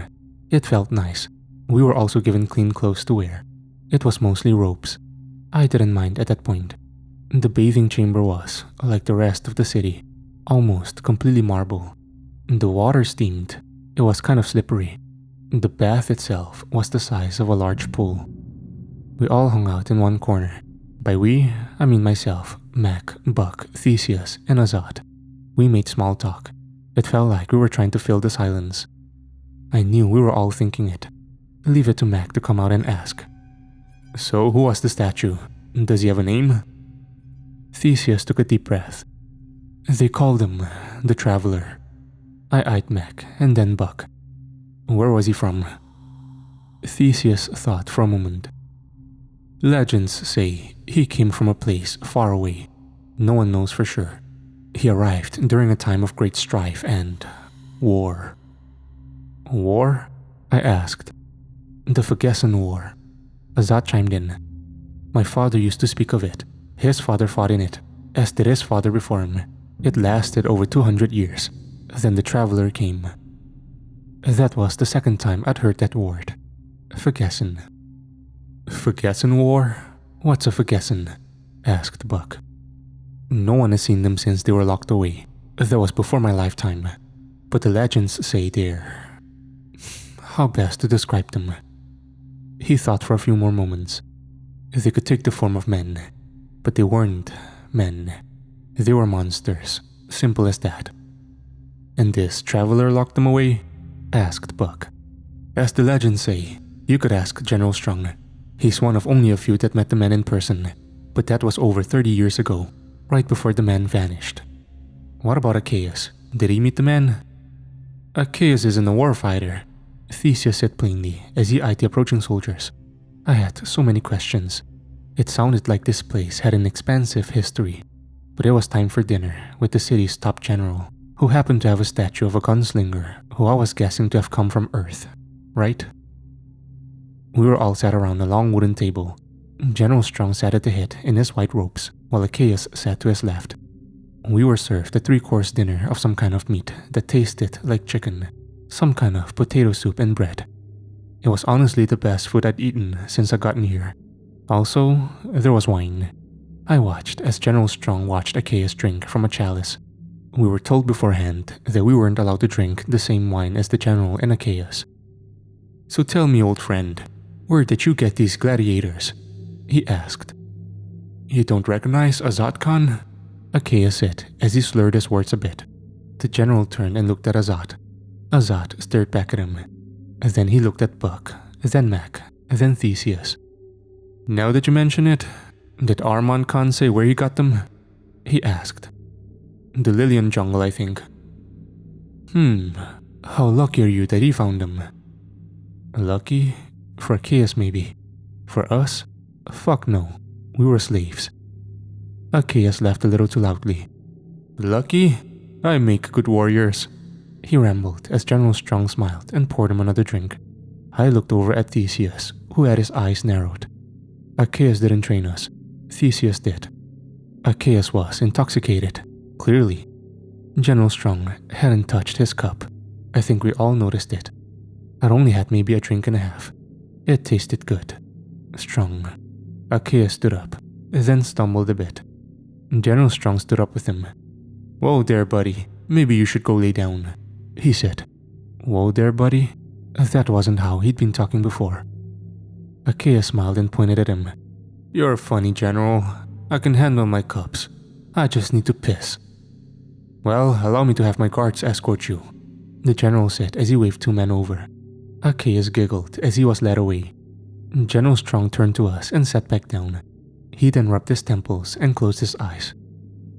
He should be asleep soon, he said without opening his eyes. Shall I take the gladiators to bed, sir? Theseus asked. Did you not just pick up on the context clues I just left you? He said as he handed the wine jar to one of his soldiers. The soldier then poured the wine from his cup back into it. Did you just? I started. Roofie your slave master? Yes, I did. The room went silent, almost like we were expecting him to explain. He opened his eyes and looked straight at Mac. You, come sit here, he said as he pointed to Chaos's old chair. Mac did as told. He sat down. Now, I should probably mention that when we fight in the arena, we're shirtless most of the time, so the General has seen almost every inch of our bodies, albeit from a distance. He raised up one of Mac's sleeves to where it was past his shoulder blade. Is that Ranger tab tattooed on your shoulder for decoration? Or were you an actual Ranger? He asked. I think our jaws hit the floor simultaneously. The room went silent again. General Strong looked at him expectantly. I'm gonna be completely honest. I didn't even know Mac had a tattoo. You're from Earth? Asked Buck. Yeah. How? Asked Mac. You're a Ranger or no? I was. I'm a contractor now. Ever heard of Operation Undertaker? No? The reason Russia nuked itself? What? I asked. The General pressed his lips together. He was thinking long and hard. How'd you get here? He asked. Plane crash, said Buck. Plane crash? Into another dimension? Well, we did fly Spirit, I said. The General chuckled. It was some kind of device my boss had on him, some kind of mechanical sphere. We hit turbulence and it activated. There was a purple energy flash. Then we were here, I admitted. His eyes locked on me. Your boss? He asked. Yeah. What was your boss's name? Wouldn't happen to be Kaiser, would it? There's a Kaiser that worked under him in our Houston office. Wait, how do you know that? He took a deep breath. My real name is Sam Strong. I was part of a special forces unit tasked with retrieving what we thought was scientific data from a remote bunker in Alaska. He sighed. Only when we got there, we found a massacre and a Harry Kaiser with his own personal horde of zombies. I wish I could say his statement didn't surprise me. With everything we've seen, the dinosaurs, the chickens, the chicken gods, the Roman cosplayers, but that still made the hairs on the back of my neck stand. They killed half of my team. We got lucky though. We had a ranger unit on standby. They came in and pulled us out of the frying pan, and then their dumbass captain stuck us right back into the fire. He wanted us to go get that son of a bitch. He took another breath. Fucking Kaiser. We found him tinkering with a spherical device. We tried to put him down, only the fucker wasn't human. There was a flash, and boom, into the realm we went. Only we landed in a swamp full of fucking Phagesian spores, right in the middle of a war zone. The Phagesian War? Part of it. The table went silent again for a few moments. I could see Strong reliving it all. It looked painful. His blue eyes had kind of a hardness to them though, a resilience. He'd been here for God knows how long. You know, we had over 30 men, fully trained hard-ass men, Army Rangers and Delta Force operators. Hell, we even had a captured Spetsnaz guy with us. You wanna know how many survived the first week? The table stayed silent. 13. And by the time Ken found us, we were down to 7. Everything wants to kill you out there. Remember that. Can I ask a question? Asked Buck. The general eyed him. Go ahead. Why is everyone using bladed weapons around here? You people have the technology to make guns, don't you? General Strong took a deep breath. Gunpowder is rare here. Cordite too. There used to be a lot. Electricity too. Then King Theseus nuked the spinning city, trying to kill that bitch Lilith. All the tech. Gone. That sent us back to the Stone Ages. All the electricity went out because of one city being nuked? I asked. The general raised a brow at me. That's where the power came from. Who's Lilith? Asked Buck. Gone, along with Ken. Vanished maybe, 30 years ago. Ken is the statue? The traveler? Ken Sullivan. Man was a US Marshal from the 1800s. Didn't age like the rest of us, I guess. I don't know. Well, I say that. Good lord. I've been here 60-something years, I think. He didn't look that old. That would put him in his 80s at least. But no, he looked like he was in his late 50s at the worst. The general sighed. He took a swig from his wine. It went quiet as he thought for a moment. Spirit Airlines is still a thing? He asked. Unfortunately for us. He nodded, then eyed me. You mentioned a device. Is it still at the crash site? He asked. I don't know. Ortiz had it right before he was eaten by a T-Rex. He nodded again, then his eyes went to Azat. Do you know where your clan found them? The Lilian Jungle. No shit, Sherlock. Where? Azat shrugged. We crashed maybe a mile north of a river. Buck said. He nodded again. I can work with that, he said to himself. What are you thinking? I asked. He took a deep breath. Well, first things first.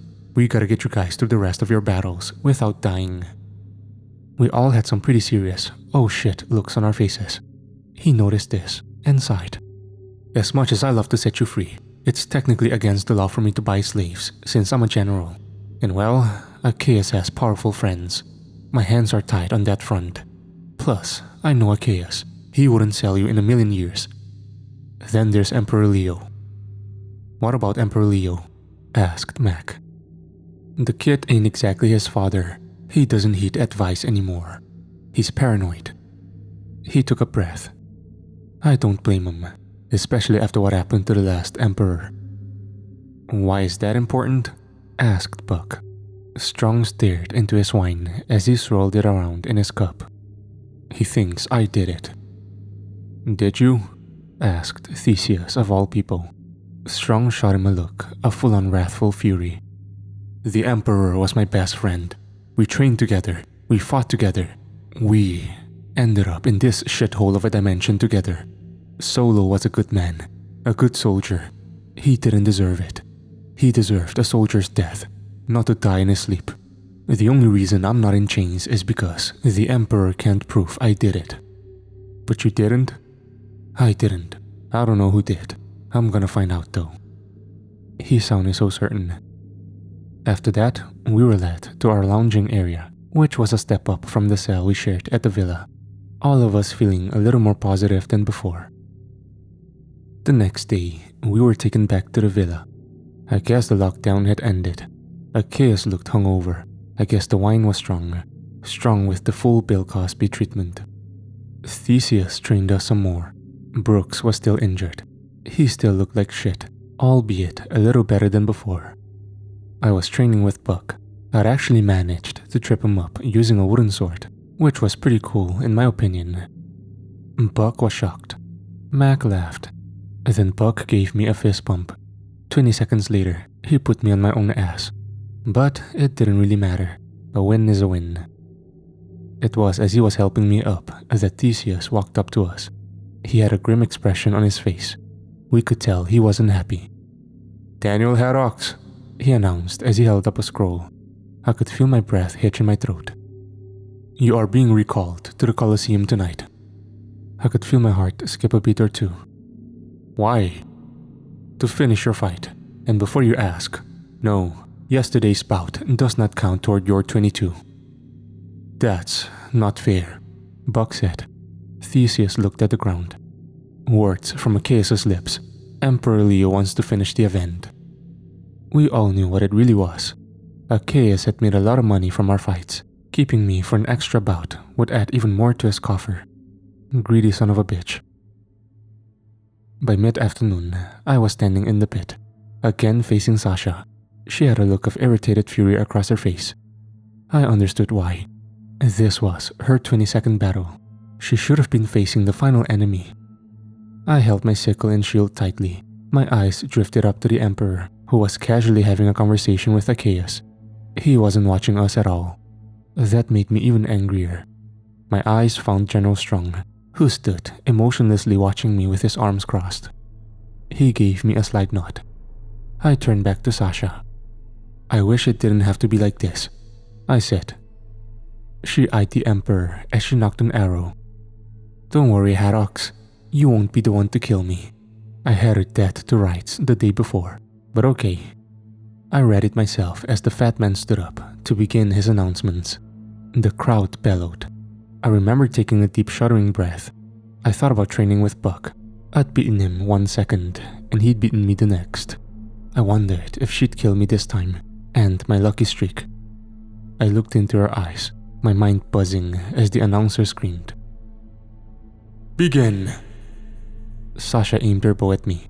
I raised my shield and expected a thunk on the shield. I heard the arrow leave the bow. Then a gasp from the crowd.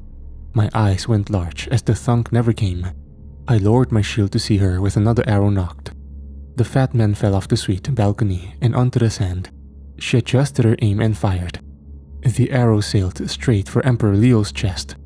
Only it was intercepted by Strong, who fucking caught it, the tip maybe 2 inches from Leo's breastplate.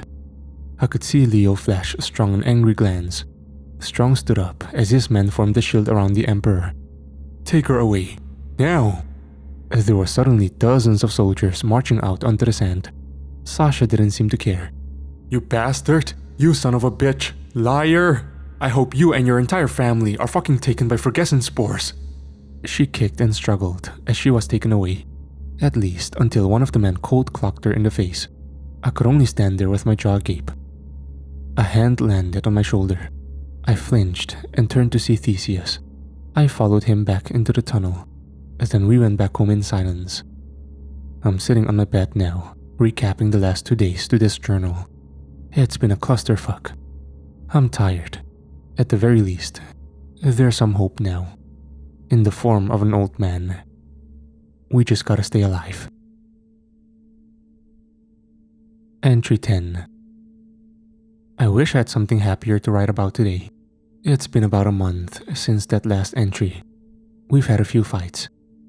You know, I keep wondering why a city that looks down on owning slaves cheers so hard when they get to see them kill each other. This morning, we were all on our 19th fight. Except Brooks, who was on his 18th, which is why he lucked into the one-on-one fight. We watched him readying himself in the dugout.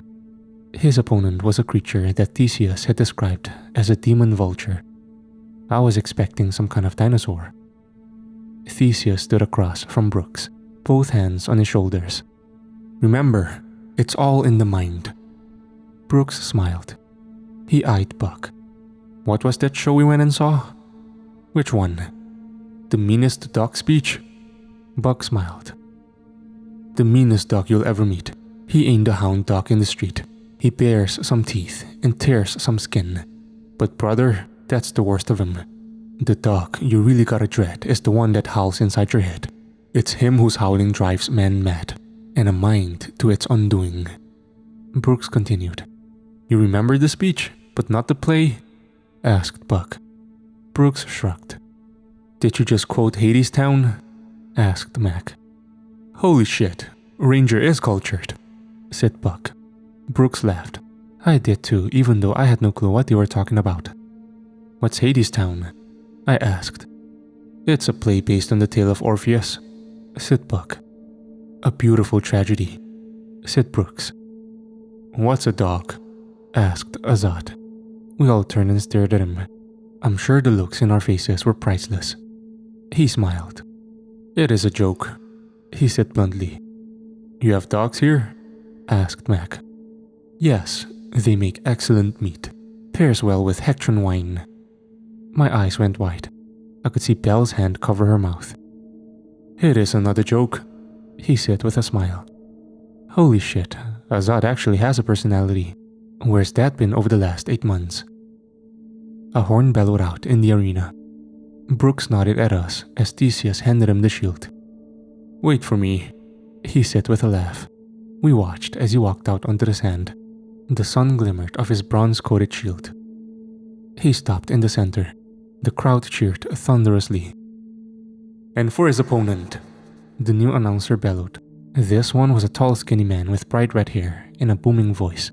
He sounded like a fast-talking car salesman. The Demon Vulture!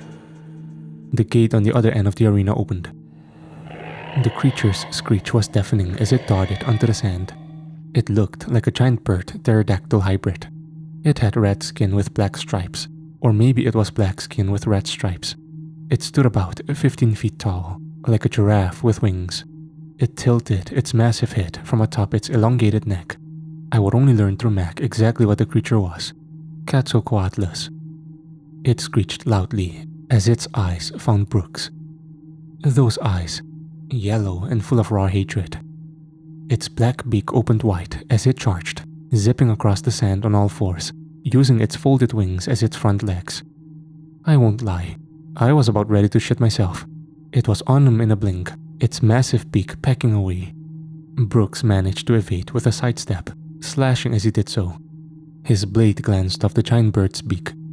That beak came up, knocking Brooks off balance. The beast moved fluidly as it swiped its wing. Brooks got his shield up, but he was sent absolutely sailing across the Colosseum floor before hitting the wall with a splat. His body fell to the sand limply. The creature screeched triumphantly as it spread its massive wings. I could hear Belle cry. Buck growled.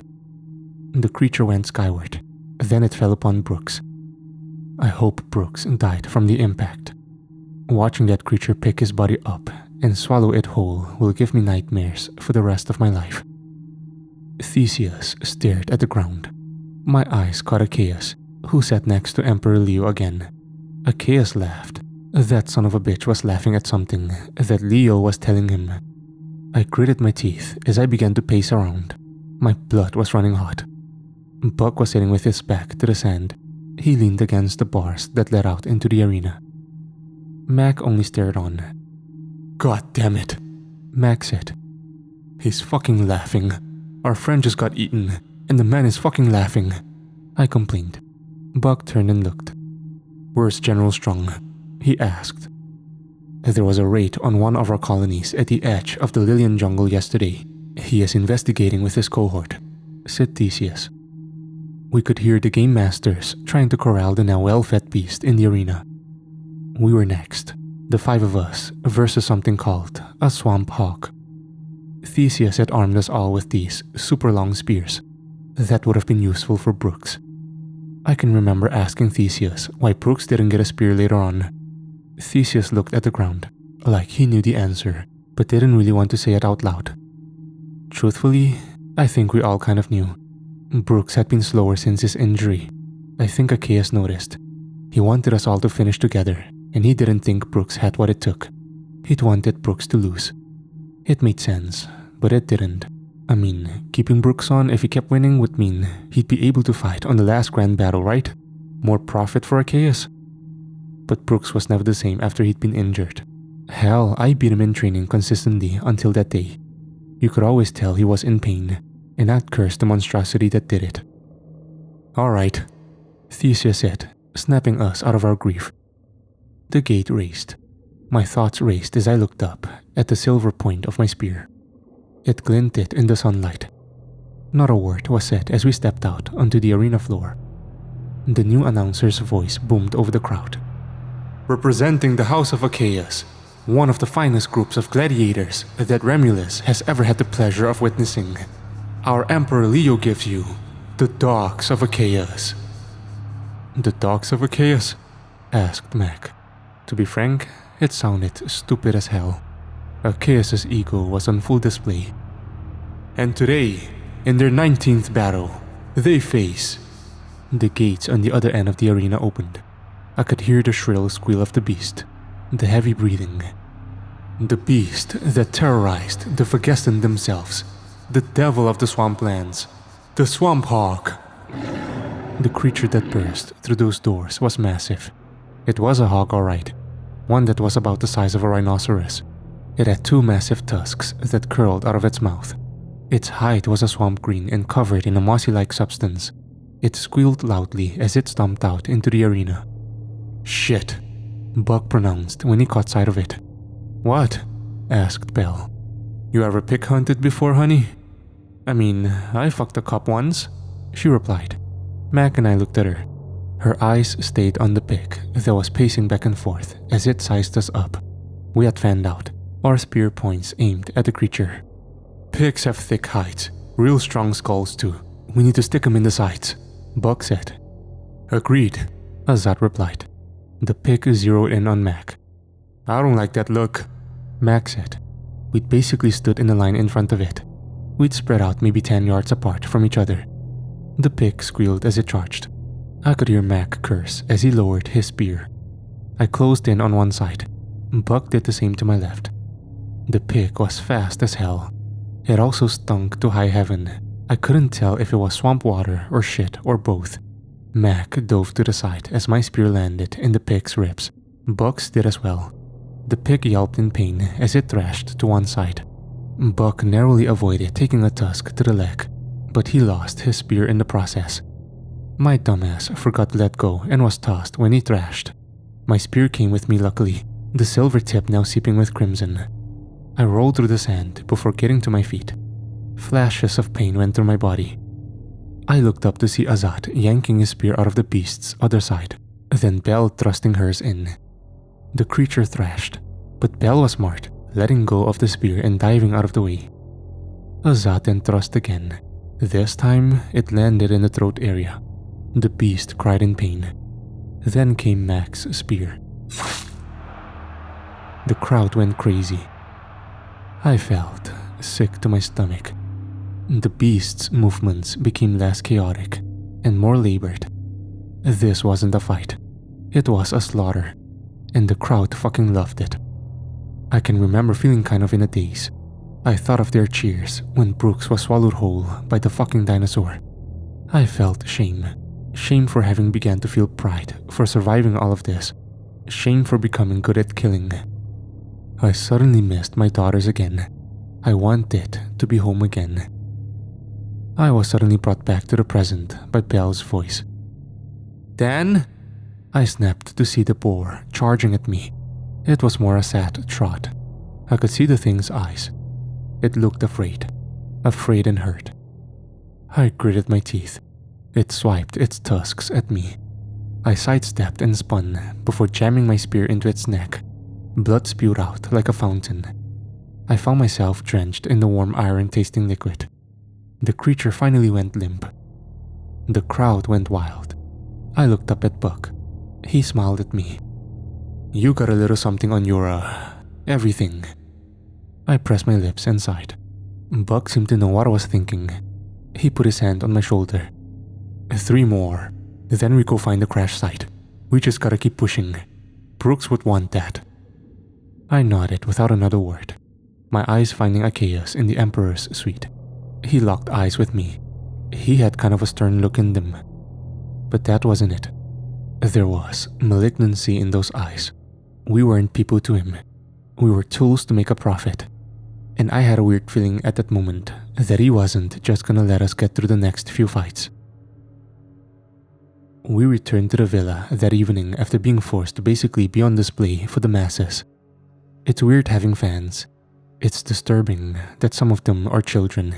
Children that watch people be eaten by dinosaurs. And I don't mean like in Jurassic Park. Eviscerated, disemboweled, blood, gore, all that kind of shit. Live. A young boy asked Buck. He couldn't have been more than 7. He asked Buck, "Did you take the other's head home as a trophy?" Buck and I made eye contact. Buck closed his eyes, took a deep breath, and fake smiled. "No, they don't let us take trophies." Then I caught Belle, who was being accosted by some man in a white toga, a wealthier type man by the looks. "I could buy you, make you feel like a woman. You ever had Hectron cock before?" "That's enough," Theseus said as he stepped in front of her. The old man looked offended. Belle kind of shrank behind him. Not that she needed to. I've seen her fight. She's quite good. "Do you know who I am?" he asked. "You're not allowed to buy people within Remulan city limits, firstly. Secondly, Arceus has said these ones will not be for sale." The old man growled. Arceus. I can assure you Arceus only cares for his product. It won't be useful soon, will it?" "Leave, old man." "I don't know who you think you are," the old man growled. Belle was behind me now. Theseus and this old man were in each other's faces. I turned to her, where I found Buck holding her. I sighed. I'd honestly seen that coming. I turned back to the old man. He was red with anger. That's when I saw the approaching man on horseback, flanked by his men, his white uniform stained with crimson. "Is there a problem, Jacanus?" a voice asked. The old man's eyes widened as he turned to General Strong. No sir, none at all." What you say, Theseus?" he asked. "None. He got his meeting. Now he leaves." The old man departed. "Fucking pervert," Theseus said. He eyed Belle and Buck. "Separate. Save that shit for when you are free." Buck opened his mouth to say something. "Trust him," Strong said. "It can and will be used against you," he said. He then escorted us back to the villa, where we could smell a feast being prepared for us. There were tables set up in the training pit. Tables with plates and silver eating utensils laid out. Arceus stood on a balcony watching us with a smile. "My dogs, my beasts of war. Tonight, we feast not only in celebration of your survival, but to honor our fallen," he announced as 2 servants marched trays of some kind of roasted meat out to us. It smelled good, but man, I wasn't hungry. They placed the trays on our table. "Please, eat. Don't let the meat go to waste. You did slay it after all." That sent a weird knot into my stomach. I'd remembered the pig as it charged me, as its blood covered me. Had it charged me? It was charging me and not running for its life, right? Now we were supposed to eat the fucker. He tasted good. It didn't feel right, but it tasted good. I know, I said I wasn't hungry, but come on, I'd get in trouble for not eating. No one said much as we ate. All of our minds were on Brooks. That thing had swallowed him whole. It was disturbing. It was traumatic. He didn't deserve that. I don't know what else to say. I'm sitting in this bed trying to think. I should write down some nice words for him, but I write like a 6th grader sometimes, so I don't know if I'd do him justice. I can remember him quoting that play, Hades Town. He called the tale of Orpheus a beautiful tragedy. I'd argue that there's no beauty in tragedy. I don't know Hades Town, but I know the tale of Orpheus. He went to the underworld to rescue his beloved. He sang a song so beautiful that Hades was willing to just let him take her. But he had to lead her out. So long as he didn't look back, they could go home together. Orpheus couldn't follow one simple instruction. He looked back at the last second. But why did he look back? Was it doubt? Fear? Did he not trust the game he was playing? Maybe he thought it was rigged, like the powers that be wanted him to lose. Or maybe the gods set him up to lose. I wouldn't call that a beautiful tragedy. We have a way out of this game we're playing. We just have to win. Brooks could have won his fight with the right equipment. He didn't have to die. And then Arceus' reaction. He wasn't mad or upset. Instead, he laughed. Which brings me to my next question. All we have to do is win the next 3, right?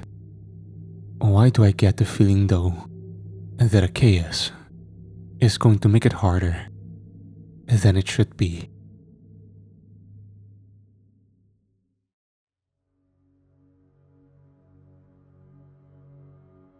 Entry 11. I hate this place.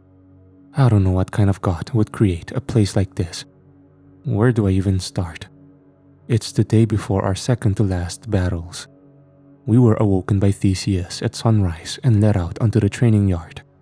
He stood there somberly, with a scroll in his hand. Your battles for tomorrow are as follows, he started. Mr. Haddox will fight first against the Rooster of Marley, followed by Mac versus a Wolfman, then Azad Khan versus the Arachnid. Then finally, he took a deep breath. A sad deep breath. We could all tell by his face that we weren't going to like this. Buck will face Bell. I gritted my teeth. This had Achaeus' fingerprints all over it. The courtyard went agonizingly silent. What if we refuse to fight? Buck asked. To refuse is to be executed, Achaeus said sadly. Does General Strong know? I asked. If he did, what could he do? Asked Theseus. We all knew it was bullshit, even Theseus. But Theseus was right. There wasn't much we could do. It's a bitter pill to swallow. Our whole situation is a bitter pill. Even as I lay here writing this, I can hear Buck muttering to himself.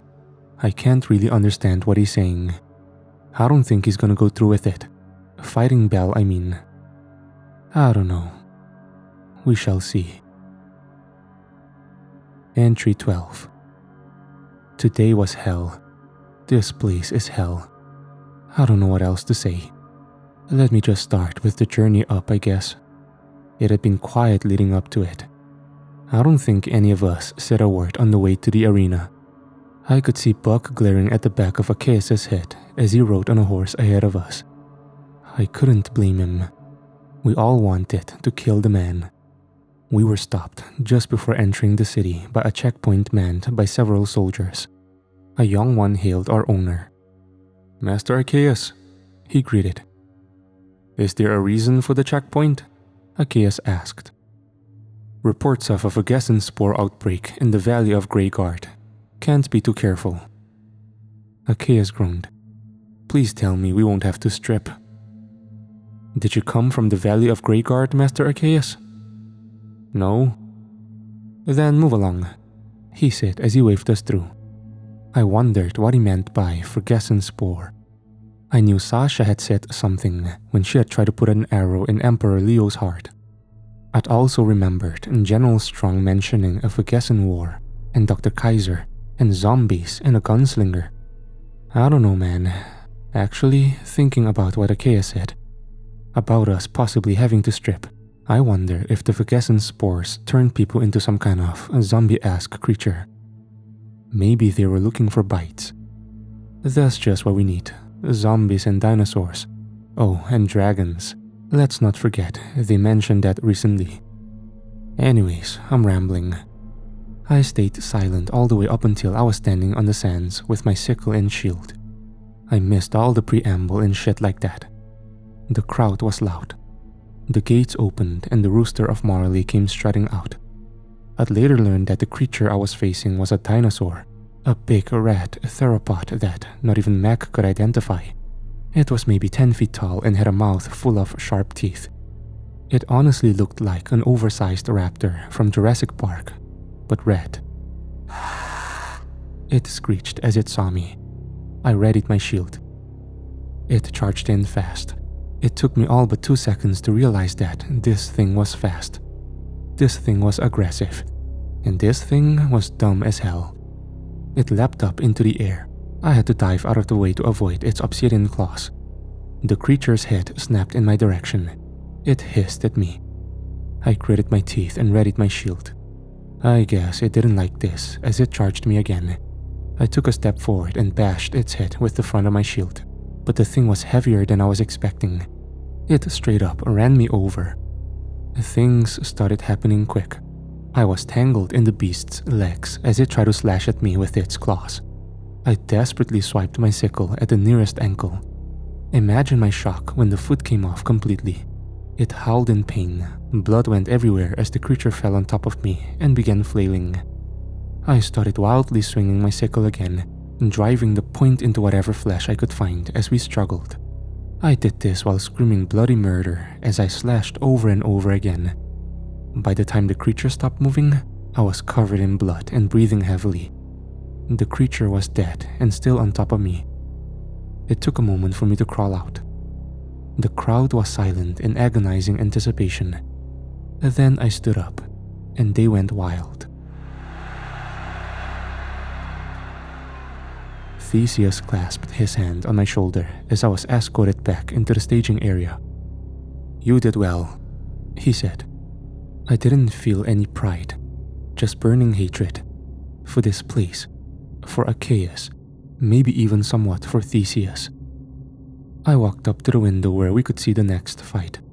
I eyed Emperor Leo, who I noticed had quite a few more guards than normal up there with him, and Arceus. I couldn't see General Strong though. My eyes fell back on the arena, where Mac stood with a short sword and shield. The skinny announcer bellowed as the doors opened on the other side of the arena with a groan. I could hear the snarling before I saw it. It looked like a wolf's head had been stitched to a hairy, emaciated man's body. He had long, spindly fingers with sharp talons on each fingertip. It snarled at Mac, who raised his shield. Mac's strategy was to play it defensively. He knew this wolfman thing had speed on him. A whole lot of speed. But it was also unarmored. Now, this isn't a werewolf that you see in movies.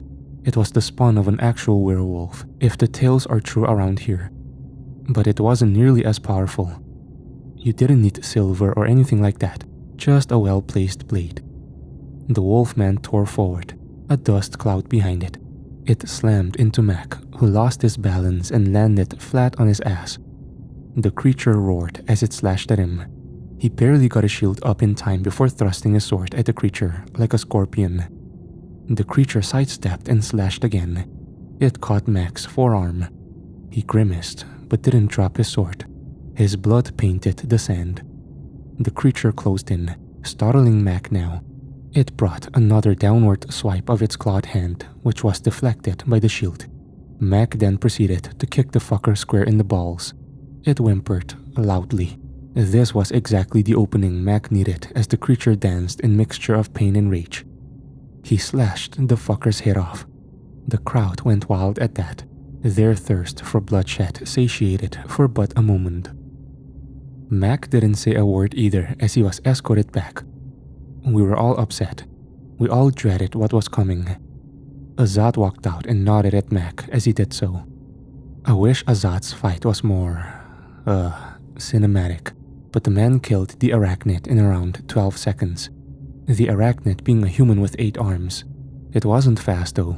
Azad cut him to pieces. Then came the main event. I watched as Belle and Buck stood across from each other. She had tears in her eyes. My heart ached for them. "I'm not gonna hurt you," he whispered to her. "There has to be another way," she cried. He wiped a tear off her cheek. They were forced out onto the sand. She'd been given a spear and he a sword and shield. "Ah, yes, the lovers' quarrel," the announcer bellowed. "Citizens of Remulis, are you ready for tragedy?" The crowd fucking cheered at this. I hated them. I hated them all. But writing that here is getting repetitive. "Gladiators, begin!" My eyes found Arceus, who was sitting next to Emperor Leo with an impassive look on his face. Buck threw his sword and shield to the sand. "I won't. I can't." "What a display of love," the announcer boomed. "Well, we thought you might say that." The announcer's eyes fell on Belle. "Well, young lady, finish him, or you both die." Belle stood there like a weeping child, unable to move. Her hands shook around her spear. I can't, she cried. It's okay, Belle. Do it. There's no point in both of us dying, Buck said. Belle walked over to him slowly. She raised the spear. I closed my eyes. I couldn't watch this. Everything went silent, deathly silent. Then came the boos. The crowd jeered and roared. I opened my eyes. Belle had dropped her spear and was on her knees hugging Buck. I can't do it. I'm sorry. I can't do it. I could see Buck exhale with sadness. Archers! Called out the announcer. The archers around the pit all aimed at him. It seems the star-crossed lovers are, well, star-crossed lovers. The announcer boomed to the crowd. Shall we seal their fate? He asked. The crowd went wild. The announcer raised his hand to give the signal. Then the emperor stood up and whispered in his ear. The announcer smiled as he lowered his arm. Well, it seems the emperor is moved by your commitment toward one another. But the crowd wants blood. Blood they shall have. Let's see how well you fight for one another. Against the demon vulture. My heart dropped. This was even worse. The doors at the opposite end of the arena groaned. The screech rang out. It was louder than the crowd, the same screech that had swallowed Captain Brooks. The Quetzalcoatlus came running full speed across the sand at them. Neither of them were well equipped to handle the biggest, nastiest bird I've ever seen. They needed pikes and long spears. Belle had a spear, but it was only like 8 foot long. The creature ran on its hind legs and its folded up wings, its black eyes full of hate and hunger. It was upon them fast, its beak coming down onto Buck. He managed to roll to the side at the last second while Belle backed away. The beak came up with nothing but sand. Buck backed away with his shield up, the creature's eyes tracking him. Belle, I'll keep its attention. Put your spear in its throat. The creature lunged with its gaping maw open. He dove out of the way and the creature overshot. I could see Buck ready a sword. He was right. The creature's neck snapped as it locked on him again. Oh shit, he growled. It screeched loudly as it started to lunge. That was when the spear hit him in the back. The big rat dinosaur bird yelped in pain. Belle cackled almost madly as she backed up. Bad idea. The creature's eyes locked onto her. Ruh-roh, she said as it charged, leaving a small trail of blood behind it. Buck charged in after it. Belle ran, but she wasn't fast enough as the creature snatched her around the waist with its beak. Belle screamed in pain. The beast's head snapped up as it began to try and swallow yet another of our group. But Buck, man, fucking Buck jumped as high as he could onto the thing's back before ramming his sword into it. The creature spat Belle out hard onto the sand. She was unconscious instantly. It buckled and spun as Buck held on for dear life. I could see him reaching for the spear. He strained a bit before his fingers finally wrapped around the wooden pole. He yanked it out and plunged it back in, this time into the creature's spine. The creature yelped as it suddenly collapsed, Buck still on top of it. The pool of blood underneath them was large. The crowd went wild. Buck stumbled off as he made his way toward Belle. She wasn't moving. I could feel my heart beating a mile a minute. The first thing he did was check for a pulse. I saw him breathe a sigh of relief. I'm honestly not sure what the announcer said. Buck carried Belle off of the sands. When the assistants tried to help, he told them to fuck all the way off and do not touch her. Again, don't blame him. I can remember looking up at Achaeus and Leo. Leo was laughing. Achaeus was smiling like he just won at life. That was when I realized it. He'd fucking planned this. He knew they wouldn't do it. He used their so-called love as a gimmick, and it fucking worked. We hit all the usual stops on the way back. Belle still hasn't woken up. She's with what passes for doctors in this godforsaken place. We made it to the villa. Achaeus didn't say a word to us, even as we were all now on our final battles. We're all going one-on-one with a T-Rex for our freedom. Not that it bothers me. As I kept saying, I hate that guy. I hate this place. And as soon as we're free, we're going with General Strong to get the hell out of here. Entry 13.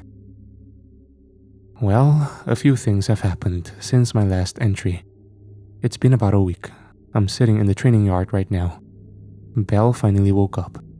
She's not majorly injured, but she's got one hell of a bruise and maybe some cracked ribs. Theseus tells us we're not going to be having our final battles for a few months. Until then, we're to be paraded around like prized donkeys. His words, not mine. I'm gonna be honest, I'm not too apprehensive about facing off with the most dangerous land carnivore of all time back on Earth. But if it gets me out of this hellhole, then, well... Wait a minute. General Strong just showed up. I'll write more when I can. Entry 14. What the hell was that? General Strong seems frustrated. He says that the Fugescent spore outbreak is getting really bad, and that he's recommending that Achaeus brings us all to his place in the city. Achaeus seems like he's actually considering it. Things seem tense. Even the guards are tense. I don't like this. Entry 15. Theseus gathered us all in the training yard. He had a grim look about him. I have news, he said sternly. He looked us all over. The sunlight beat down on us from overhead. We've been here for over a year, I think, and the weather's always hot. It looks as if we will be staying in the city for a few days. It seems that one of the legions is in full tilt retreat due to a horde of those afflicted with the Fugescent spores. I actually didn't mind the idea staying at General Strong's place again.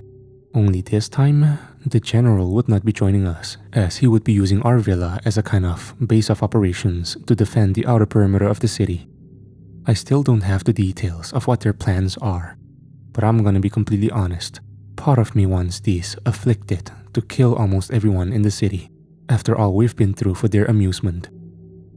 I guess we'll see what happens. Entry 16. Good lord. When Theseus said we'd be marched around like a prized donkey, he wasn't lying at all. It's been stop after stop.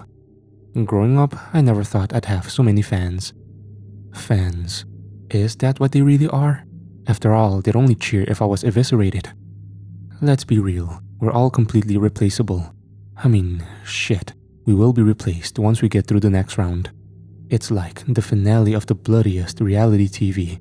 Only this isn't television. Good lord, I'd give anything to watch some TV. I don't care if it's SpongeBob.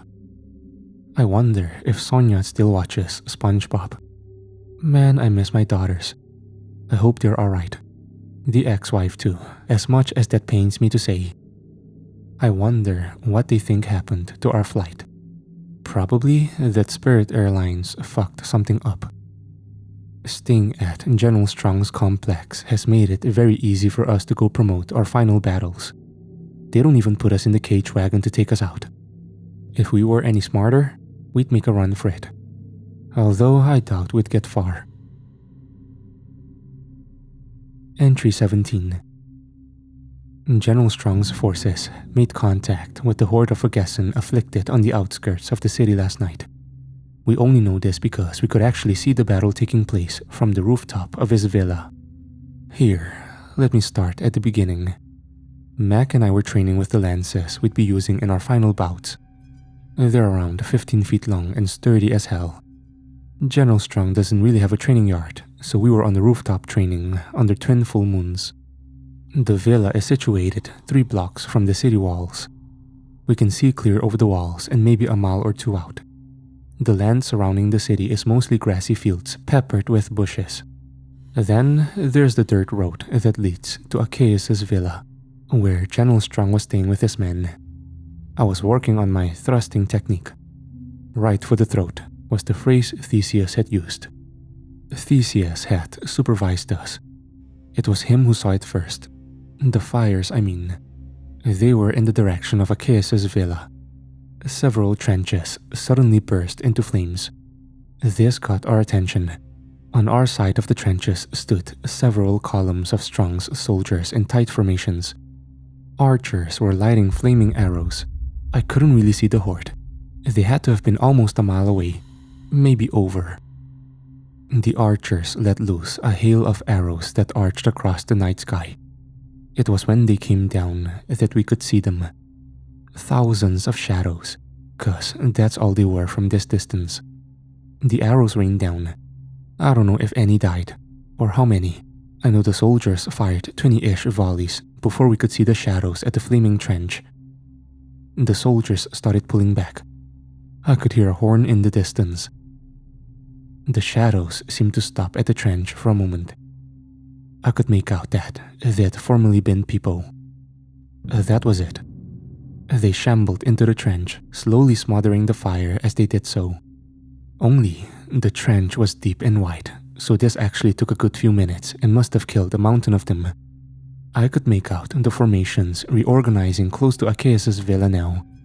They'd all marched in the same path, with the last group of soldiers pulling what I think was a makeshift bridge back, as a second, much larger trench lit up. The archers went to work again. This time, the arrows came down mixed with artillery fire from trebuchets inside Achaeus' compound. I could hear the soldiers cheering from where we were standing. It was around here that Theseus ushered us back inside. I went to bed last night wondering if the soldiers would hold. They did. They held very well. I guess I wouldn't be writing this if they hadn't. We were having breakfast in separate quarters from Achaeus when General Strong entered, flanked by two of his soldiers. He had a smile on his face. "General?" Theseus greeted with an old-timey salute. You know, one of those arm-across-the-chest things you see in the movies. General Strong nodded and looked over all of us. "I'm glad to see you're all doing well." "We saw the beginnings of your battle last night," Theseus responded. "Ah, yes. Well, the good news is that we haven't had any casualties yet. The bad news is that I believe a good chunk of the horde banked south, meaning they're headed towards a few small villages that fall under our protection." "So you're going?" I asked. No. General Titus will go. I'm to stay here and oversee the cleanup of the horde we took out last night. Can't have any spores going airborne. Everybody has to burn." I watched him for a second. Something seemed off about him. He seemed frustrated. He could have gone to Achaeus and then come to see us, but he came straight for us. He opened his mouth to speak. "I sent a scout to your down aircraft following our conversation," he started. "And?" asked Buck. "He found it, but there's something very wrong happening in the realm." We were all watching him with trepidation now. "He spotted a black pyramid hovering over the jungle valley. He said it was as large as a mountain." "What does that mean?" asked Mac. I wish I knew. Something isn't right. Fugassen spores don't just spring up out of nowhere. I've sent envoys to Hectra and the Falls. Hell, I've even sent one to your brother," he said, eyeing Azad. "What does the Emperor think?" asked Theseus. "He's out of his depth and he knows it," the general sighed. "He sent scouts to confirm. They'll be back within the week." "Why are you telling us this?" I asked. "Because your final fights are coming up fast. I want you to be up to date on the total situation before we decide to leave. There are millions of innocent people living here. Their lives are worth as much as ours." I wasn't sure about that one. The people in this kingdom did come to watch us spill each other's guts like every other week, just for funsies. But hey, what do I know? He is right about one thing though. Our final battles are coming, and I don't intend to be thrust into another. Although, I'm not sure I'm gonna have a choice. Entry 18. I haven't written in about a month and a half. Not much has happened. We were allowed to go back home, if you could call it that. It smelled like burnt meat and rot. There were charred bodies tossed into a mass grave maybe 100 yards outside the villa's walls. Since then, we've done nothing but train while Belle recovers. She's moving slower, but she's still fierce. Although I can remember how Arceus did Brooks when he got slow. I didn't like how he was looking at her from the balcony while we trained. Neither did Buck. There was resentment in those old eyes. Resentment and a hint of something else. Something I didn't like. It was like a child looking at a broken toy. I can't think of a good word for it. Buck, myself, Azad, and Mac were in our cell that evening when Buck brought it up. "You don't think he'd Rick the last fight, do ya?" he asked. "Rick?" asked Azad. "Fix, like ensure a certain outcome," said Buck. "Oh, I'm not sure. Our owner seems to want whatever makes him the best profit." "That's something we can agree on," said Mac. I took a deep breath. "He's already making a killing off of us. Why would he wreck the game now?" I asked. "Pettiness," Mac stated bluntly. I didn't disagree with that. "She's up there training with one of the few men that have won this whole thing. She'll be fine," I said. "Few men," Buck repeated. Those words hit me harder than they should have, especially considering the tone. There weren't many men who'd made it this far, period, much less fought the final boss and won. The thought weighed heavy on my mind, especially considering this next part.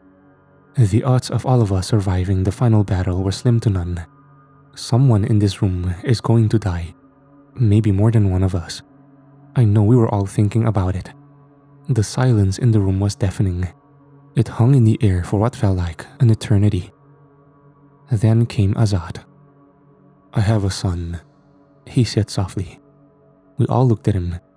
He was sitting in his bed and leaning on the cell wall. He had a soft smile on his face. You do?" asked Mac. "He's gotta be 5 or 6 now. His mother was from a village outside of Hectra. I never thought I'd see him again.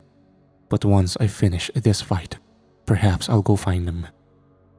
I smiled. "I have 2 daughters back on Earth. One is 2, and the other? Gosh, she's gotta be 7 now," I said. "Someone fucked you?" asked Mac as he looked over at me. I could see a hint of guilt in his eyes. After all, he had been hired to kill me. That was before Spirit Airlines made everyone on Earth think we were actual spirits. I laughed softly. "You got kids?" I asked. Mac shook his head. "Wasn't really in the cards for me. I got one of my nuts blown off when I used to work for GSF. Before they, went under." "You worked for Gideon Security?" asked Buck. "I did, right before the owner shot himself. It's funny. The dude left a note talking about multiverses and heaven and hell and all that. Said something about how his master had been killed in a tournament. I thought he was just crazy. But here we are." "Where do you think this place is?" asked Buck. "I don't know," answered Mac. "It sure as shit ain't heaven." I looked at Buck as he stroked his chin. "You got any kids?" "Yeah, I have a son who's almost 20, he said. "Damn, you don't look a day over 40. "I'm not," he said with a smirk. "Why do you think I joined the Marines?" "'Cause those dress blues are sexy?" asked Mac. This actually got a chuckle out of Buck. Buck sighed. "He's a good kid. A lot smarter than I'll ever be. I hope I can see him again." The room went grimly silent. We all were left to ponder our future fates. Who knows, maybe we'll get lucky and everyone will make it out. Maybe we won't. Maybe we will, and then get killed by some other grisly means in this hellhole of a world. Whatever happens though, whatever my fate ends up being, I know one thing for sure. I'm not dying quietly.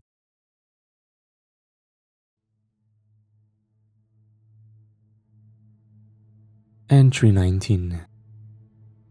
The Lizard King? Or Tyrant Lizard King? That's what Tyrannosaurus Rex means, right? Tyrannosaurus Rex was, or in this case, is the most dangerous predator to roam the earth. And tomorrow, I have to fight one to the death. Can I do it? I don't fucking know. I've been training for months now. We all have. We've all been stuck in this godforsaken place for almost 2 years. Has it been 2 years? I guess the optimist in me is excited. This will be my last night in this cell at least. Either I'll be free or I'll be, well, Tyrannosaurus shit by the end of tomorrow. I hope it's the former, cause the latter sounds kind of shitty. I'm sorry, that was a bad joke. I sound like a 6th grade child. Sorry, I'm rambling. I'm rambling because I'm nervous. I mean, who wouldn't be, right? I'm only a regular guy facing off with a 6-ton theropod with bowie knives for teeth. What's to be nervous about? Dying is for punks anyway.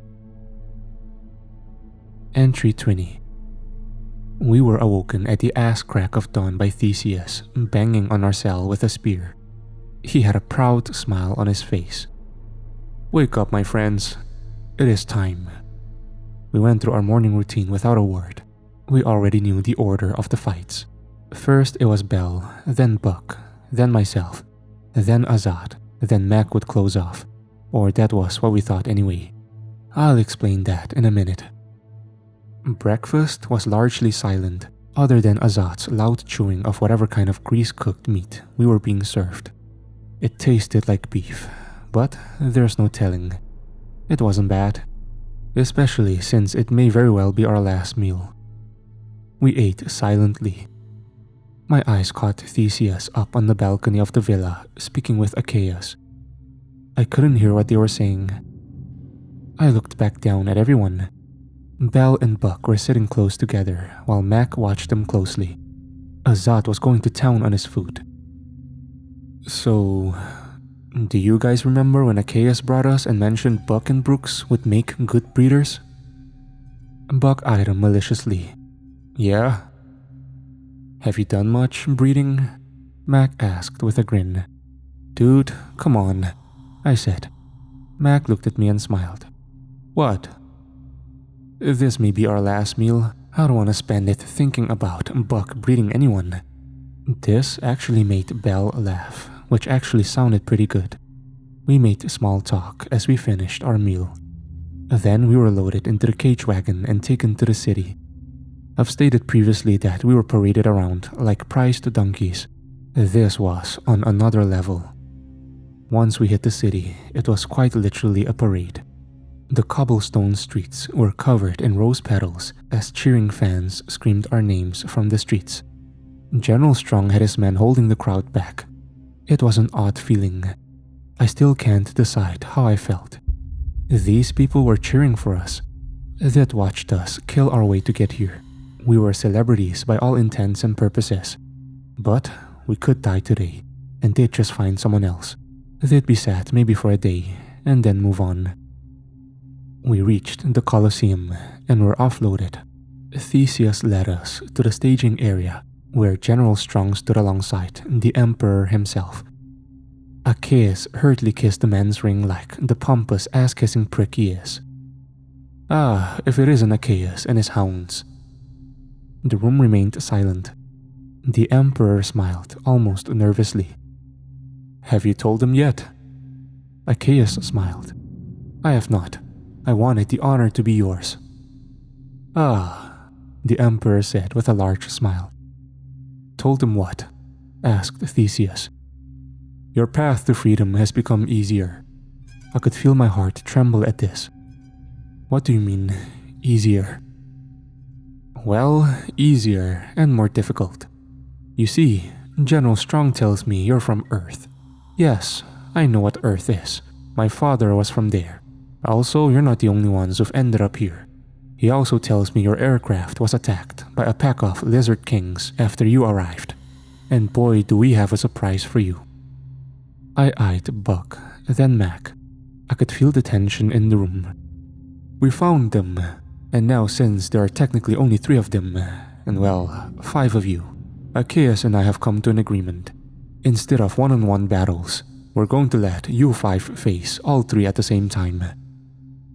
This made my stomach lurch a bit. He was right. This was easier and harder at the same time. There was an achy nervousness in the room that just seemed to hang there. The Emperor seemed to notice this. Come on guys, I made your lives easier. Don't thank me all at once now. I eyed Buck, then Achaeus. They're probably nervous. Achaeus interjected. Ah, yes, silly me, said the Emperor. Well then, I do bid you good fortune. Hopefully you don't all die out there, he said as he strolled off. What a prick, Mac said after the man was gone. Buck turned to us. Alright, once we get out there, we need to spread out.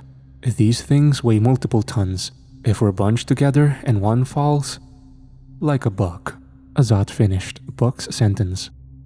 We had long spears, thankfully, but I'd be lying if I said I wasn't terrified. We'd been through so much, we all should have expected the curveball at the last second. We didn't say much as we marched out onto the sand. The crowd was cheering so loudly that I couldn't hear the announcer. I mean, this was like the Super Bowl. I wonder who won this year. I guess it doesn't matter, does it? The crowd roar was deafening. I stood in between Buck and Azat. Mac was to the right of Azat, while Bell was to the left of Buck. We were spread maybe 20 feet apart, the idea being that each T-Rex would only go after one of us at a time, which meant we'd have 2 spears on 2 of the 3 dinosaurs. Sounds easy, right? The doors opened slowly. I could hear them before I could see them. They were calm as they trotted out. The juvenile that had attacked the plane first was now a whole head and shoulders larger than the other 2. How do I know it was him, you ask? Well, that's because of the nasty scorch mark on his nose from when Brooks fired that flare gun. It tilted its head curiously as it locked its eyes on us, those hungry, angry yellow eyes. It seemed to chuff a bit. The other 2 tyrannosaurs fanned out. It didn't take a genius to figure out what they were doing. They were trying to hurt us, make us collapse in on each other. I held my spear out, its sharpened point aimed at the big one that was coming towards me slowly. They were all moving cautiously. They inched closer and closer to our line. As soon as that big fucker is in range, we poke him, Buck barked. I heard a screech from my right. That one had gotten within striking distance from Mac. Mac prodded his spear to keep it back. It took a swift step back and evaded before suddenly spinning and whacking Mac with its tail. Mac went tumbling across the sand. Azat sprang into action, raising his spear and charging. I didn't get the chance to see what happened next, as the juvenile was upon myself. It roared as it charged in. I poked my spear at it. It stopped and stepped back to evade, but it didn't spin to whack me. It lowered its head and growled a deep rumble that made my insides shake. Come on, you son of a bitch, I growled. Then came the spear from my left, as Buck tossed his weapon at the dinosaur. It hit in the hip with a squelch that made the crowd go wild. The thing yelped as it retreated a few steps. I managed to get my head up in time to see Bell manage to jump over a vicious tail swipe from the other creature. My eyes went back to the dinosaur ahead of me. It yanked the spear from its hip and snapped it in half. That was a dumb idea, Buck said as he pulled the sword from his hip. So was Flying Spirit. Now go help Bell, I said as I stepped forward and poked at the creature again. It hissed as it stepped back to avoid the spear. Then came a loud squelch to my right. The crowd boomed with cheers. I heard Azat roar, but I couldn't look. The T-Rex was circling now, looking for an opening. I could see Belle out from the corner of my eye as she had been backed into a wall, but her spear was ahead of her and keeping the beast at bay. It didn't see or hear Buck sprinting in behind it. My T-Rex took a sudden step forward. I matched it and poked at it again, roaring as I did so. Its upper lip trembled in rage. Then came the roar from Azat as he charged in from the creature's left. The creature's eyes locked onto him. I took my opportunity, stepping forward and jabbing, but the creature somehow stepped out of the way. These things weren't lumbering. Despite their size, they were nimble. It took 2 strides and split the ground between us. I gave chase with my spear raised, my heart pounding. We were winning. The thing was trying to get away. It was. My heart dropped as I realized. It was hitting straight for Mac. "Mac!" I shouted. Mac was still crumpled in a heap on the ground. The Lizard King didn't hesitate even for a second. It scooped his body up and thrashed it around like a dog with a stuffed animal. Crimson rained onto the sand. I charged in with my spear, roaring as I did so. I jammed the point into the creature's ribs. It whimpered. Then a second spear hit it in the shoulder, courtesy of Azad. It roared as it whipped its head around at me. I yanked my spear out and started to shove it back in, but it snatched the spear in between its jaws and tore it from my grasp in one motion. The momentum carried it in a circle as Azad held onto his spear for dear life. Then came Buck and Bell. Buck had sprinted underneath the beast and slashed one of its knees before diving out from under it. It roared as it limped for a few steps and then lost balance entirely. It hit the ground with a loud thud. It whimpered as it tried to up itself with its one working leg. Then came Belle. She jabbed the beast in its wide-open throat. Blood spewed everywhere. The crowd roared. And just like that, we'd won our freedom. I don't really know what happened over the next few hours. I know there was a ceremony. I know we were given lavish gifts and flowers. I just felt so numb to it all. There wasn't enough left of Mac to bury. Before we knew it, we were all standing in front of General Strong in his villa. I can't remember if we all had talked about going over there after the festivities or not. Maybe it was a silent agreement. Like I said, I was numb. We stood on his roof. He stood toward the edge, watching out over the city. It was night now, and the 2 moons sat vigil above us. "You're not going to like what I have to say," he started softly. Buck sighed. "The device wasn't inside any of the dinosaurs. It would be a fool's thought. You'd have to find droppings that are over a year old," Buck stated. General Strong laughed softly. "That's not even the worst of it. As much as I would like to leave this godforsaken place, we can't go anywhere yet. Do you recall my mention of a black pyramid hovering in the sky?" "Vaguely," I stated. "It's heading this way. I don't know what exactly it's bringing with it, but it is my job to protect this place." "Why not evacuate?" I found myself asking. "That's the other thing. General Titus and his whole legion were overrun.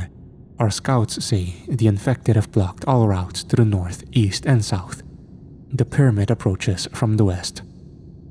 "I thought these were mindless zombies," I asked. "When there isn't a Vergessen around, they are." "What are you saying?" asked Buck. "Someone in this city isn't who they say they are. That same someone may have killed the Emperor." "You said you trapped the Vergessen?" said Azad. "We did. Khan badly injured their Emperor and forced the rest into a mine a few clicks north of the Spinning City. But their Emperor's son wasn't amongst the entombed. You know him." "Kaiser?" I asked, remembering the name. "Yup, I guess his daddy had him going from here on Earth and wherever. I don't know what they were doing. Neither did Ken, but it wasn't good." "You think Kaiser is in the city?" asked Buck. "He's close by. He has to be." I thought about my last interaction with the Kaiser that I'd worked with. Harry Kaiser was the number 2 in the company. The only person over him was Cecil Steinbach. My interaction with him was brief too. I've stated previously that I worked in the Houston office under Ortiz. Kaiser worked alongside Cecil in Chicago. He didn't say anything to me that day. We were in a meeting, discussing with Cecil about some company nonsense that could have been handled by email. I will say this though, I don't remember much other than the cold stare. Those blank doll eyes. Did he say anything? I don't remember well. This was a year before our ill-fated Spirit Airlines trip. Now, I know what Kaiser actually was. If it was the same being that sent Strong here, the chances seemed kind of high. I watched Strong for a moment or two as he looked out into the fields beyond the city. I could tell the man was scared, which didn't bode well for us. Entry 21. We've spent the last week helping Strong prepare for an attack. He's given us all positions with his military unit. Flattering, I guess. He's had us training.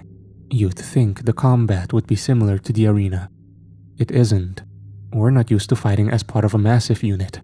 Don't get me wrong, my group of misfits works well when it's just my group of misfits. But as part of a Testudo or Phalanx, it takes some learning. Also, Theseus left the services of Achaeus. I'm gonna keep it real with you guys. I thought the man was a slave. I guess not. Theseus also enlisted with Strong's men. I think he's become kind of attached to us. Scouts came in this morning. The undead are still on the outskirts of the city in every direction other than the one the pyramid is coming from. Buck and I sat there and watched Strong and Emperor Leo debate on what action needed to be taken. General Strong wants to try and punch through the line of the dead, maybe make an escape and head toward Hectra. Emperor Leo, ever distrustful, thinks we should stay and fight, although I don't think he's the type to do much fighting. Scouts also say the pyramid is 5 days out. Yay us. Entry 22. I can see it in the distance. The damn thing is pretty fucking hard to miss. It's the size of an actual mountain. It's also completely black and currently lurking in the sunset. We have a plan, but we don't know what we're expecting. The city is surrounded on all sides by massive walls. General Strong has the walls manned with ballistas. We have trebuchets inside the walls, and all aimed that direction. I think he's hoping to hit it with our heavy weapons. I don't think that's going to work though. Buck and I have been manning a wall close to the front gate, both just watching the hulking obsidian pyramid inch closer and closer. What do you think it is? I asked. Maybe some kind of ship? Strong's scouts say they hear some kind of buzzing when they get close to it. Buzzing? I mocked. I don't know, man, he said. We could try to run towards it. Once we clear the perimeter of the dead on the 3 other sides, just go around. And then what? You think the enemy ain't thought of that? Buck asked. I looked at him. He was staring straight down at his sword. He eyed it for a moment or two. You know what I'd give for a fucking M4 right about now? He complained. I laughed softly. That was when I heard a shout from the opposite side of the gate. I turned quickly. One of the other guards was shouting and pointing. Buck hopped on the ballista. I looked out in the distance and squinted, my eyes trying desperately to comprehend the sheer number of terror birds that were coming down the road in our direction, all of which were being ridden by muscular men wearing furs. Then behind them, there was Achaeus' wagon. Shit, I mumbled. We knew what had happened. Emperor Leo had given Achaeus the assignment. Achaeus, ever the ass-kisser, accepted. He'd shared the plan with General Strong, who wholeheartedly believed it was a terrible idea. The chicken horde are unpredictable and just as likely to fight us as our enemies, he'd stated plainly. Granted, Armand and his horde were on the run from the pyramid. They undoubtedly had valuable intelligence. The Emperor arrived with his entourage just as Ahmad and Achaeus arrived at the gate. General Strong gripped his sword tightly, as did Azad, who had joined us on the battlement. Emperor Leo, it is good to see you in despite of the trying times, Armand said with a half bow. Armand Khan, the chicken god himself, Leo greeted in return. I looked around the wall. All of the guards were on edge. My eyes fell on Azad, who was stoic, his gaze fixed on his brother. I see you're preparing the city for battle, Armand said as he looked around. His eyes met Azad for a moment. He smiled as he turned back to the Emperor. Nice walls. It's a pity that the things in that flying structure have wings. What are they? General Strong interjected. Armand looked at him for a moment. Some kind of bugs mostly. They killed over 100 of us. Your walls will do you no good. We were lucky. Our archers are the best in the realm. That and our chickens run fast. If your chickens run fast, then why did you agree to come to a city? Armand chuckled. The bugs aren't the only things out there, you know. The Vergessen horde is there too, lying in wait on every road aside from this one. Leo and Strong looked at each other. Can you help us fight? Leo asked. Armand cocked his head to one side. All the armies in the realm couldn't face this threat, myself included. Chicken god or not, I'm afraid. There was a tense silence for a moment or two. But it seems like we don't have a choice. I do have one condition though. Name it, said Leo. I want my brother's head, the chicken slayers too. My heart jumped into my throat. The hell did this guy say? Absolutely not, Strong barked. You can give them to me, or we can fight it out right here. Your choice. My horde is honor-bound to follow me. Your horde is exhausted. They'd lose that fight, said Strong. I looked out at the horde of men on terror birds. They all did look tired and disheveled. I looked at Azat, then Buck. What do we do? I asked. Azat turned and walked off. General Strong, interrupted the Emperor. The general shut up. The Emperor turned to Armand. We couldn't turn them over even if we wanted to. Our people would start a revolt. They are, how do I put this, highly regarded. Armand shrugged. Suit yourself then. Archers! Several of his horde raised their bows. Wait! Azat's voice called out from the gate. Armand smiled as he looked at him. Brother, we were just talking about you. Azat walked straight up to them. You want my head? You want my blood? Come take it. Armand smiled. Everyone, aim at my brother, he bellowed. Azat gave off a dry laugh. Always too afraid to do things yourself, aren't you, Armand? That sounded like a challenge. Don't forget, I already beat you once. Armand squawked in response. Azat yanked his sword. Why don't you come do it again then? Armand popped his jaw. He eyed Leo, then he eyed the general. He took a deep breath. His shoulders relaxed. Then he pulled the blade from his own hip. Okay, he said with a shrug. Back up, Strong barked at the Emperor. Azat approached quickly. Armand raised his blade. Azat blitzed forward, slashing and striking at his brother.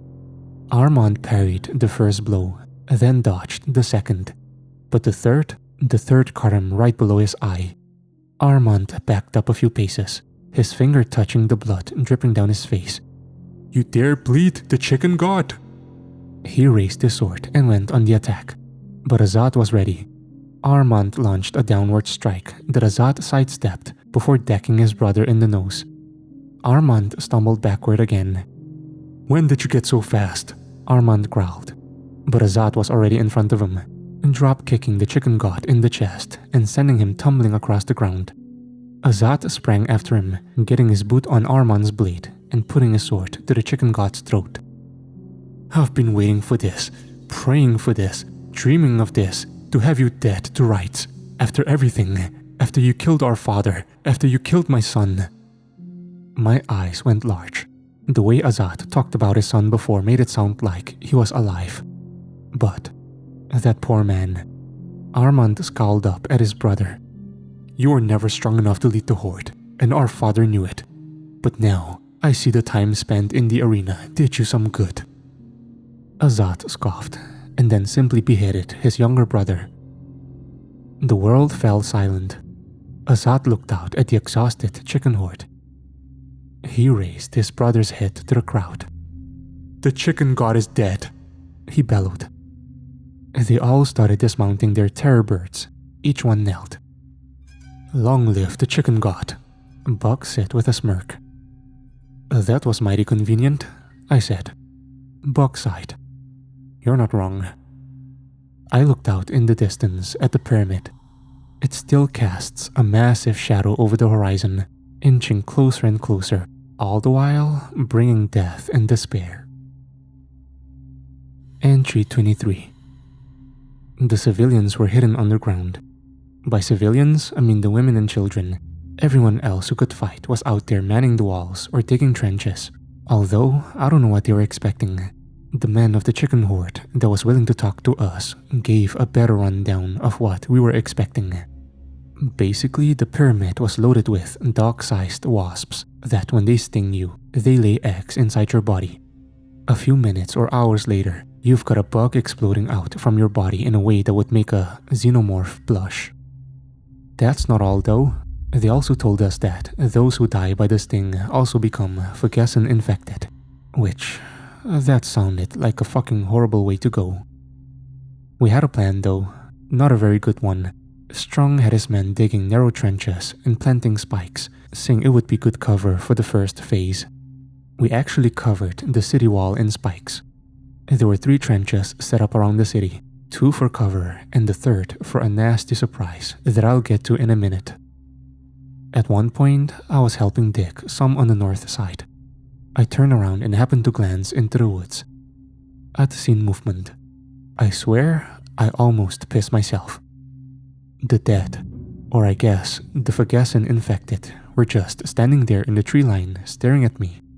There were thousands of them. I talked to some of the soldiers and learned that they had indeed surrounded the city. They'd only moved on people who got within 20 yards of them. We were cut off. We weren't going anywhere. Our trenches were the first line of defense. I think they were more for the infected than anything. The next line was the wall. The walls had ballistas. Just behind the walls sat trebuchets.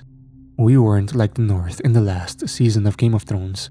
General Strong actually knew what he was doing. He also had the trebuchets loaded with barrels of some kind of red oily substance that was very explosive. Buck asked why they didn't try to use it to make a bigger bomb, maybe some kind of flamethrower. To this, General Strong had smiled. What Romulus lacked in electricity and gunpowder, they made up for with this liquid. The general had no idea what it was, just that it burned a scarlet color, and they had a metric fuckton in the city's armory. He planned to launch as many barrels of it as he possibly could at the pyramid, which was clever in its own way, I guess. We also poured heaps of it into one of the 3 trenches we dug around the city. It would be a nasty surprise for the infected. Behind the walls and trebuchets sat the final line of defense. Strong called it the Alamo line, which was the Colosseum, more aptly, the arena floor. Now, remember when we first started battling and the arena changed into all manner of random configurations? Well, there was a bird cage for the pterodactyls that could be deployed. It was a wiry mess, but it would serve its purpose. The arena had narrow entrances which could act as choke points. It also had an expansive tunnel system underneath that could harbor the civilians. That was it though, our grand defense scheme. It was weird thinking that there was a good chance that I'd worked so hard for my freedom just to die in the arena anyways. The irony wasn't lost on me, or any of us for that matter. I stood with Buck and Bell on the walls when the pyramid made it within 100 yards of the city. God, we felt like ants. This thing was an actual mountain. It came to a slow stop, or at least I think it did. It was hovering maybe 100 yards above the ground. I eyed Buck, who just watched with eager anticipation in his eyes. His eyes suddenly widened. I followed his gaze. I could see it, or them. I couldn't make them out completely at first. They looked humanoid, just with longer limbs. Their skin was pale and their clothes torn. They ran on all fours. Then the screeches they let off. God, they were awful. They were just being dumped out from an open hole at the bottom of the pyramid. Then they were sprinting towards the trenches. That was when a shout echoed from behind us. The trebuchets started their volley. Small red explosions decorated the side of the Black Pyramid. But they didn't do a damn thing. That was when my eyes caught the movement in the tree line. The infected were now charging the trenches alongside the fucking whatever they were. Then came a command. Arrows flew out from over the walls behind us. They rained down on the enemy. Some died, most didn't. It was like trying to stop a flood with toothpicks. They hit the first trench hard. I could hear their screeches alongside men screaming in terror. The men were trying to hold, but there were so many of them. The horn blared, signaling the retreat to the second line. It was around this time that the trebuchets launched another volley. Only this time, the barrels didn't hit the pyramid.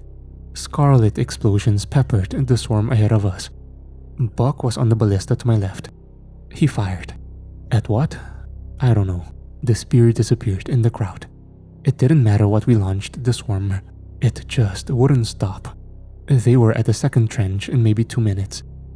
The men still standing started to frantically fall back. I watched one guy get leapt on by one of the creatures crawling on all fours. It was then I realized these things had unhinged jaws. It tore a chunk of meat from the man's back. The second trench became a bloodbath in seconds. I could hear General Strong yelling now. "Fall back to the walls!" I guess the trench strategy died pretty quickly. The third trench wasn't even really a defensive line. It was full of that flammable liquid, so it could cover a hasty retreat. We lit it as the men ran past, the few men that were left anyway. The scarlet wall of fire surrounded the walls. It made the infected stop, the crawling creatures as well.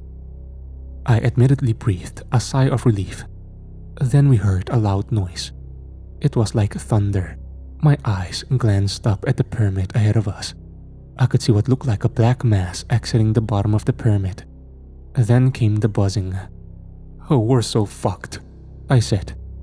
"Dan, it ain't over till it's over," Buck said as he and Bell loaded another spear into the ballista. My eyes glanced back down at the flames, where I watched as one of the creatures suddenly leapt through. It scorched half its skin to do so, but it didn't seem to care. It screeched in rage and charged on.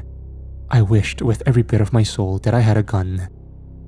Another volley of flaming arrows and burn barrels filled the sky as the black mass came closer. The burn barrels that had made contact exploded. The arrows hit their marks. It did do some damage, but the black swarm of dog-sized wasps didn't even slow down. They were on us so fast, we didn't really have time to discuss anything. The three of us just ran. We ran down the ramparts and to the nearest stairwell. I managed to look up and watch one of the wasps land on someone. It drove its stinger deep into their stomach. They screamed. Then the fucking thing moved on. We tore down the stairs. I don't know how we made it. They were everywhere. It was while we were ducking into the closest building we could find that my eyes caught something else. I turned to see the soldiers screaming and running. The front gate had been closed, but a massive red beam of energy blew through it like it was nothing. It was then that I knew we were gonna die. The building that we'd gone into was some kind of small shop. It had one door which was braced shut by a few of the soldiers that had made it in with us. Then there was a table full of unmade furniture in the middle. It looked like whomever worked here was a carpenter. There was also a set of damp-looking stairs on the opposite wall. I could hear talking, Buck thinking out loud. "Okay, we've got to figure out a way to the arena." "I don't think we're going to be able to get out of this building," Belle argued. Buck looked at her. He looked around the room.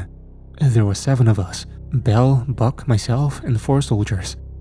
"You think Strong's dead?" he asked. "I don't know," I replied. Then came the ear-shattering roar. We all went deathly silent. I had no idea what that could have been. Maybe one of the crawlers? I eyed one of the soldiers. He'd been wounded in his shoulder. He was grabbing it, putting pressure on the wound.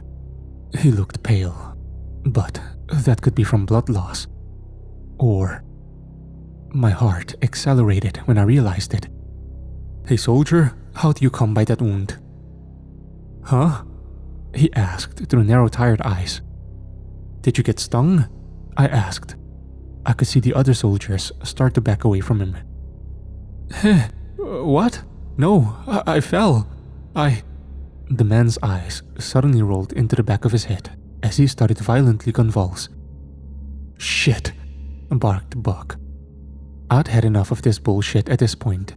Keep in mind, I'd already made up my mind that we were probably gonna die anyway.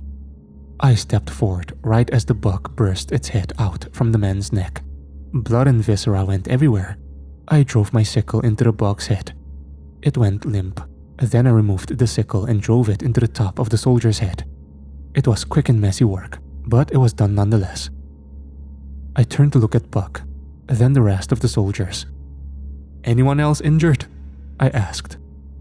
Several of the men started checking themselves. The room went silent. What's the plan? Asked one of the soldiers. Well, it's either wait here to die or go outside, I said as I made my way to the stairs. Glad to see you being all optimistic, Buck said as I passed him. I shrugged. The stairs were narrow. I calmly started to ascend them. It didn't take me long to get to the top. There was a room up there, a single room. I scanned it for anything I could use, my eyes landing on the window. Now, this city or civilization in this fucking wherever we are didn't have glass windows, so the window was just an open spot in the wall.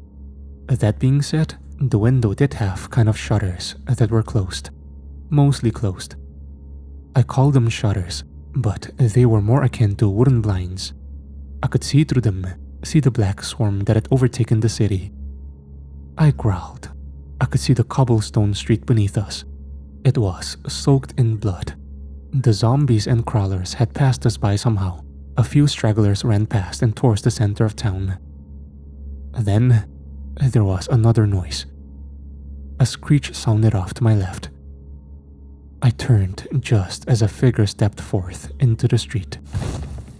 He was massive, and walking with several of the crawlers all around him. He must have been 8 to 10 feet tall, with 2 bat-like wings on his back. His skin was blood red and his eyes were black as night. He was built too. He had the body of a powerlifter. He had an obsidian lance in one hand.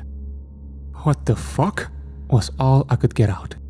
He smiled as he leveled his lance at a nearby building. The tip suddenly began to glow a bright neon red. Then there was a flash. The beam of red energy that came forth leveled the building ahead of him. It collapsed slowly. Oh God, I said. What is that? Buck asked from next to me. This made me jump a bit harder than it should have. Trouble, I said. The demon walked past us. It looked in the direction of the front gate. This realm's defenses are a disappointment, my queen. You promised me battle. We both craned our heads over to whom he was speaking to. This only led to confusion. The woman, if you could call her that, was a corpse. It looked like one of the Vergessen infected. An old and withered woman with her entrails hanging out. Only she had red glowing eyes. Belial, this is but a city, not even the most powerful one at that. The demon looked down at her with an expression I could only describe as disgust. You promised us a fight worthy of our time. I promised you my husband as well. In due time, old friend. We must bloody the water to attract the sharks. Buck and I looked at each other, then back down at the street below us. Now, there is a very important item hidden beneath the arena in this city. If I am to grow the flash pits, I need to restore myself. I'll need that item. The demon grunted. And what of Kaiser? What does he know of your plans? He and I share common enemies, common goals. For now. And where is the Vergessen prince now? Does it matter? Belial narrowed his eyes at the woman. You're in no position to keep secrets from us, Lilith. The woman scoffed. Did freeing you and the other sins not earn your loyalty? You didn't free us. It was my idea. Having an idea doesn't earn you the fruits of someone else's labor. And let's not forget, you and your runt could have freed us from our damnation the moment your husband lost his throne, but you never did. You're right. I didn't. Satan was loyal still to Lucifer back then. The only reason he isn't now is because of our mutual benefactor. That and Lucifer could have freed you all as well. We all know Gehenna needs the leadership. Belial grunted. Satan? What does Satan have to do with anything? He was the second most powerful being in Gehenna after Lucifer at one point, them being twins and all.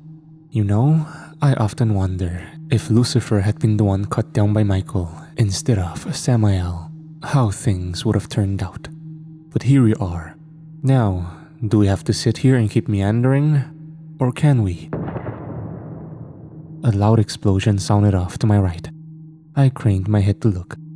There was something asininely fast right above the street. It was like a white blur. My eyes went wide. It suddenly course corrected and went skyward. But not before a ball of purple energy hit the old woman. Her body exploded. The demon roared as he took off skyward after it. I looked down at the now confused crawlers. They looked around for a second before scuttling off. The streets were suddenly empty. The horde had all moved on toward the center of town, toward the arena. My eyes found the blown open gate. There it was, a way out. We could escape this. We could live. We could. We have to help them, Buck said. Why? Why should we? They watched us kill each other for entertainment. They watched us spill our own blood and guts. These weren't people. These were... I wanted to run so badly. Every muscle, every fiber of my soul wanted to. What could we possibly do to help? We saw that being, that demon. What had attacked it? Was there a new player in the city? I turned to Buck and opened my mouth to speak. He cut me off. I don't like it any more than you do, but Azad and Strong are still around. He sounded uncertain. I exhaled. My eyes landed on the exit again, then up to the pyramid. There were still a few wasps in the air. Getting around's gonna be a problem. There's an alleyway behind the building, said Belle. Yes, but there isn't exactly a back door. I don't see another way out that's not gonna leave us exposed, said Buck. Well, Belle said. Buck and I turned to look at her. Well, what? It may be best if you just come see for yourself. A few moments later, we found ourselves staring down into a dark void through a hidden trap door that sat right underneath the carpentry table. Where's it go? I asked. Herod is down there now, one of the soldiers said. You think it leads out back? I asked. Belle shrugged. That was when there was suddenly a bang on the front door. We all turned. Something was out there. I didn't ask any more questions. I just jumped into the hole.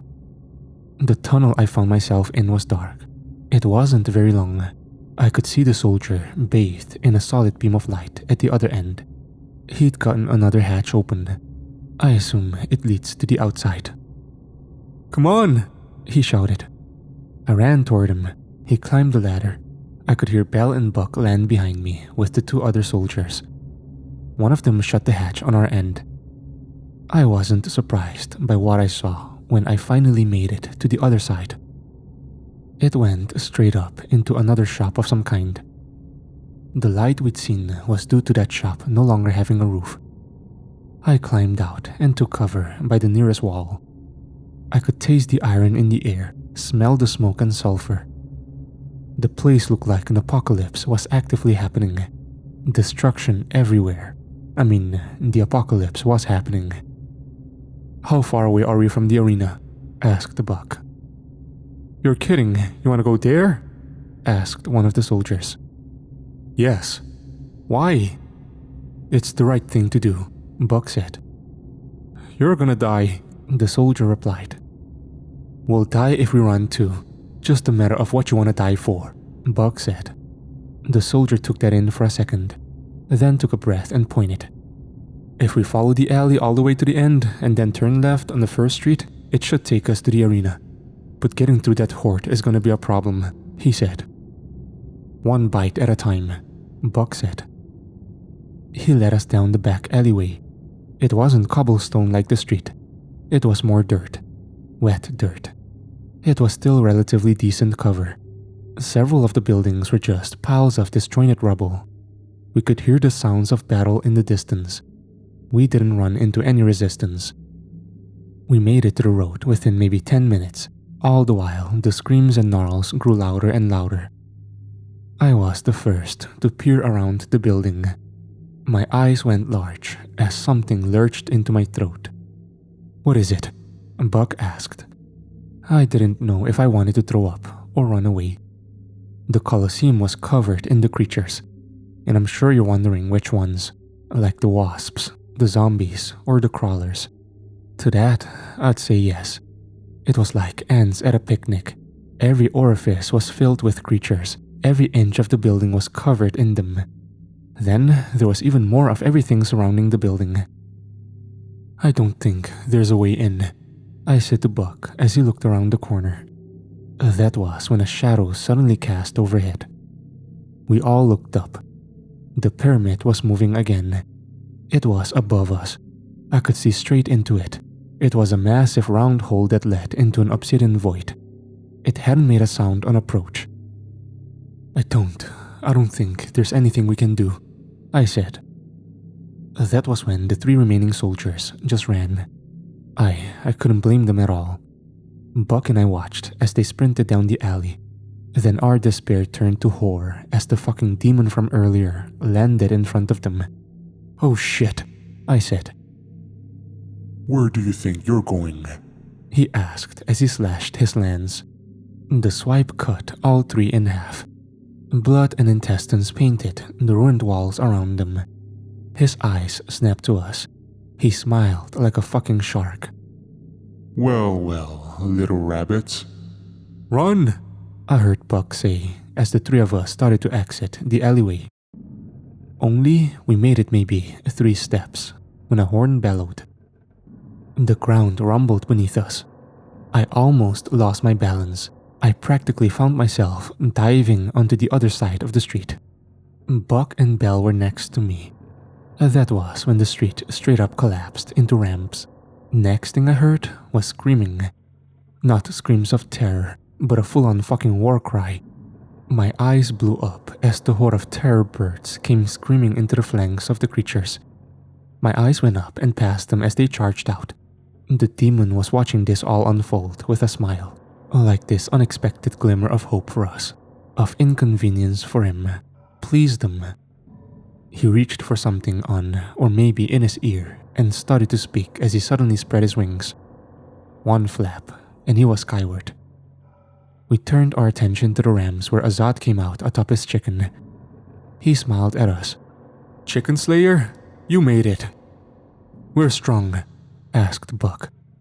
"Get in the tunnels, quickly," he said as he raised his bow and fired an arrow. We made our way down the rams, where we found General Strong standing, covered in blood.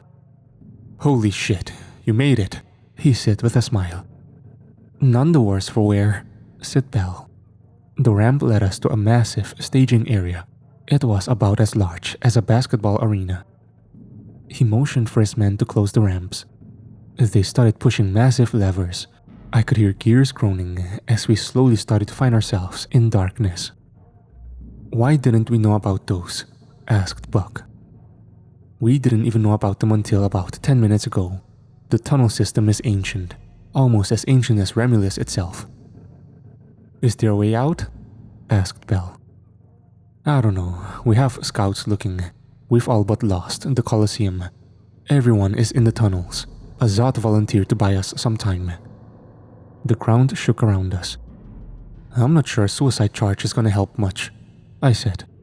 "Not with the devil running around." "You saw him too?" asked Strong. "Yeah, what is that?" asked Buck. "A literal demon," Strong said as nonchalantly as possible. I looked around the room. There were torches on each wall. There were also several tunnels that led to a multiple of dark hallways and caverns. "How did you find all this to begin with?" Strong stopped and looked at us.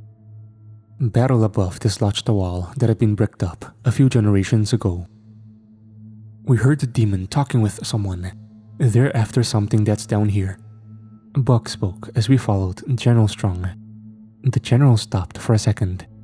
He led us through one doorway where we could see hundreds of civilians all scattered about. We were in a massive cavern of sorts. I could see the stalagmites on the ceiling. I say hundreds of people. It was a lot more. Everyone looked like hell. So did we. Strong led us through the crowd and into the center of the cavern, where Achaeus stood with the Emperor and the man who tried to grab Bell a few months ago. Jacanus was his name? He glared daggers at us. The group of royals stood surrounded by their royal guard next to a rock. "Why are you here? The city needs defending," asked the Emperor. The general ignored him. The ground rumbled again. I could hear whimpering from everywhere. The general grabbed the edge of the rock and climbed up. "All right, listen up." His voice echoed through the cavern. "What are you doing?" the Emperor barked. "I know everyone's tired. I know it's hard. But we are not safe here. We need to move. So everyone, get your belongings and start heading down that tunnel." Strong bellowed as he pointed to an opening on the furthest wall of the cavern. "What are you doing? Our scouts haven't made it back yet. Have you given up on the city, General?" Emperor Leo demanded. The general squatted down and looked at him.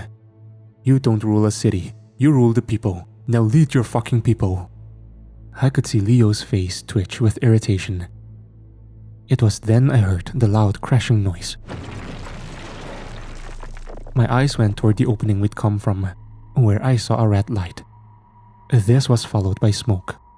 "Oh fuck," I yelped. That was when the people all started to move. The civilians ran like a human wave. Dust and debris exploded from the opening, sending a black cloud of soot into the cavern. My eyes went up to General Strong, who pulled his sword from his scabbard. "Go!" he yelled. My eyes narrowed as I looked back at the entrance. I could hear screams from the dust cloud ahead of us. My eyes met Buck, who had his sword and shield out. "Please tell me you're not gonna say it," I said. Buck laughed dryly. "The civilians gotta make it out." I threw my head back in annoyance, then looked up at the general again. He wasn't moving. For such a massive crowd, they dispersed quickly, the ones that didn't get caught in the dust cloud at least. We all stood with tepid anticipation. We could hear the crowd yelling and screaming behind us. We could also hear the screeching from the cloud. We knew what was coming. We stood there waiting to die for a city we hated, waiting for the monsters to come roaring out. I gritted my teeth as I took hold of my sickle. I thought about my daughters. I missed them. I missed them so much. I thought about how I was never going to see them again. I thought about how they'd never know how their daddy died. How they'd never know anything beyond he went down in a fucking Spirit Airlines flight. I hoped they'd never fly Spirit. I hoped they'd sued the airline and gotten a massive settlement. I hoped. Then something darted from the dust. A screaming man covered in blood who was pounced on by a crawler that sank its unhinged jaws into the man's head. It popped like a watermelon. Brains and skull showered onto the ground. The creature didn't slow down. Its eyes landed on us. It screeched and started to charge. Then an arrow suddenly exploded through its eye socket. My eyes went large as they landed on Azad, who was running towards us covered in blood. We charged forward. "The men?" asked Strong as we met the chicken god. Azad shook his head. "The demon," he said. "We need to go," I said as my eyes caught the dust starting to settle. "You need to go where? I thought we were having fun." A deep, familiar voice asked from behind us. We all turned. Achaeus stood there with a savage smile on his face. But something was off. He was covered in blood and his eyes were. They were yellow. My eyes grew large when they landed on the severed head in his left hand. Strong stepped forward, his breath hitched in his throat. "Lead your people," Achaeus mocked. Did you think this little fuck was capable of leading anyone anywhere but to their deaths? Kaiser, growled Strong. In the flesh. My heart was thundering away in my chest. The civilians? Asked Buck. They're alive, for now. It's such a shame though. You people were such a good investment. And you, he gestured to Strong with the severed head. It's so good to see you again, Hammer. Strong's face contorted in rage as he darted forward at Achaeus, his sword raised high. He brought the weapon down on the thing's head, but the creature masquerading as an old man caught it by the blade. So weak. Have you gotten slower in your old age? The creature asked as its skin rippled and morphed. We suddenly found ourselves staring at what I can only describe as an 8-foot-tall lizard man. Its scales were green, its eyes yellow with black cat-like pupils. It had the body of a fucking powerlifter. Its mouth was ungodly wide and filled with pincer-like teeth. It smiled as it snapped Strong's sword in two. It laughed as it backhanded Strong. The general went tumbling across the cavern floor. Kaiser? Another voice boomed from behind us. I recognized this one. I turned as the demon stood in the entrance, its lance leveled directly at me as it eyed the Ferguson. You must be one of the sins. I have something for your queen. You may call me Belial, and she is not my queen. Kaiser tilted his head to the side. She is the queen of Gehenna, is she not? You're a demon. She is the queen of nothing but lost monsters and fallen idols. We have a common enemy. That's where it ends. Fair enough, Kaiser said as his eyes landed on Strong. Strong was starting to get up with help from Buck. I could see them in the corner of my eye. I turned to look at the demon. He had several of the crawlers scattering in the cavern behind him, all of which were watching us closely.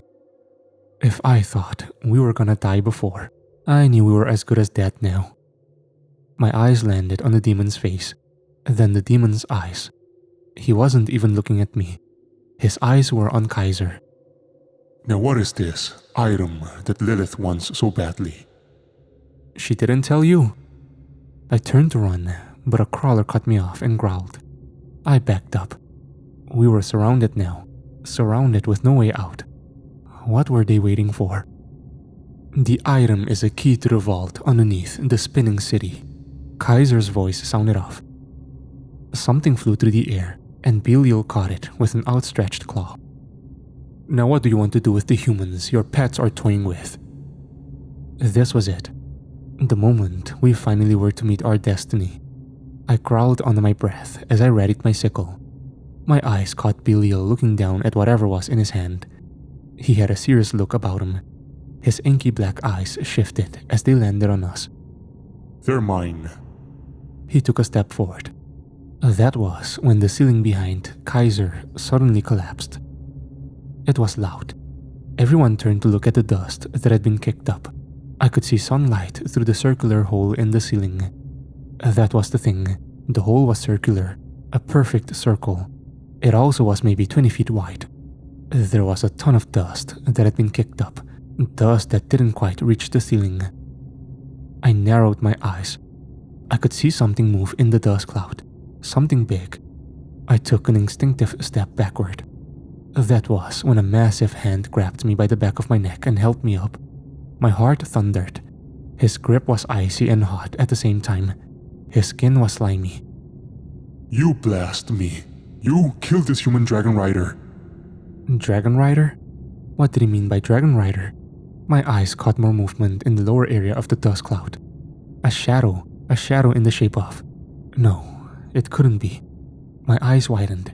A crack rang out, and I was suddenly falling to the floor, the demon roaring in pain behind me. The creatures around us charged the shadow, only to come to a screeching halt as something else emerged from the dust behind them. The thing was easily 20 feet tall. Its skin was white as paper. It had a square-shaped head with jaws the size of a small car. The dragon's head and shoulders came forth from above the shadow and let off a wave of burning green energy that vaporized the creatures closest to it. I had landed on my side when the demon had dropped me. The next thing I knew, Azad was pulling me to my feet. "Run towards the Hecton Prince!" he boomed.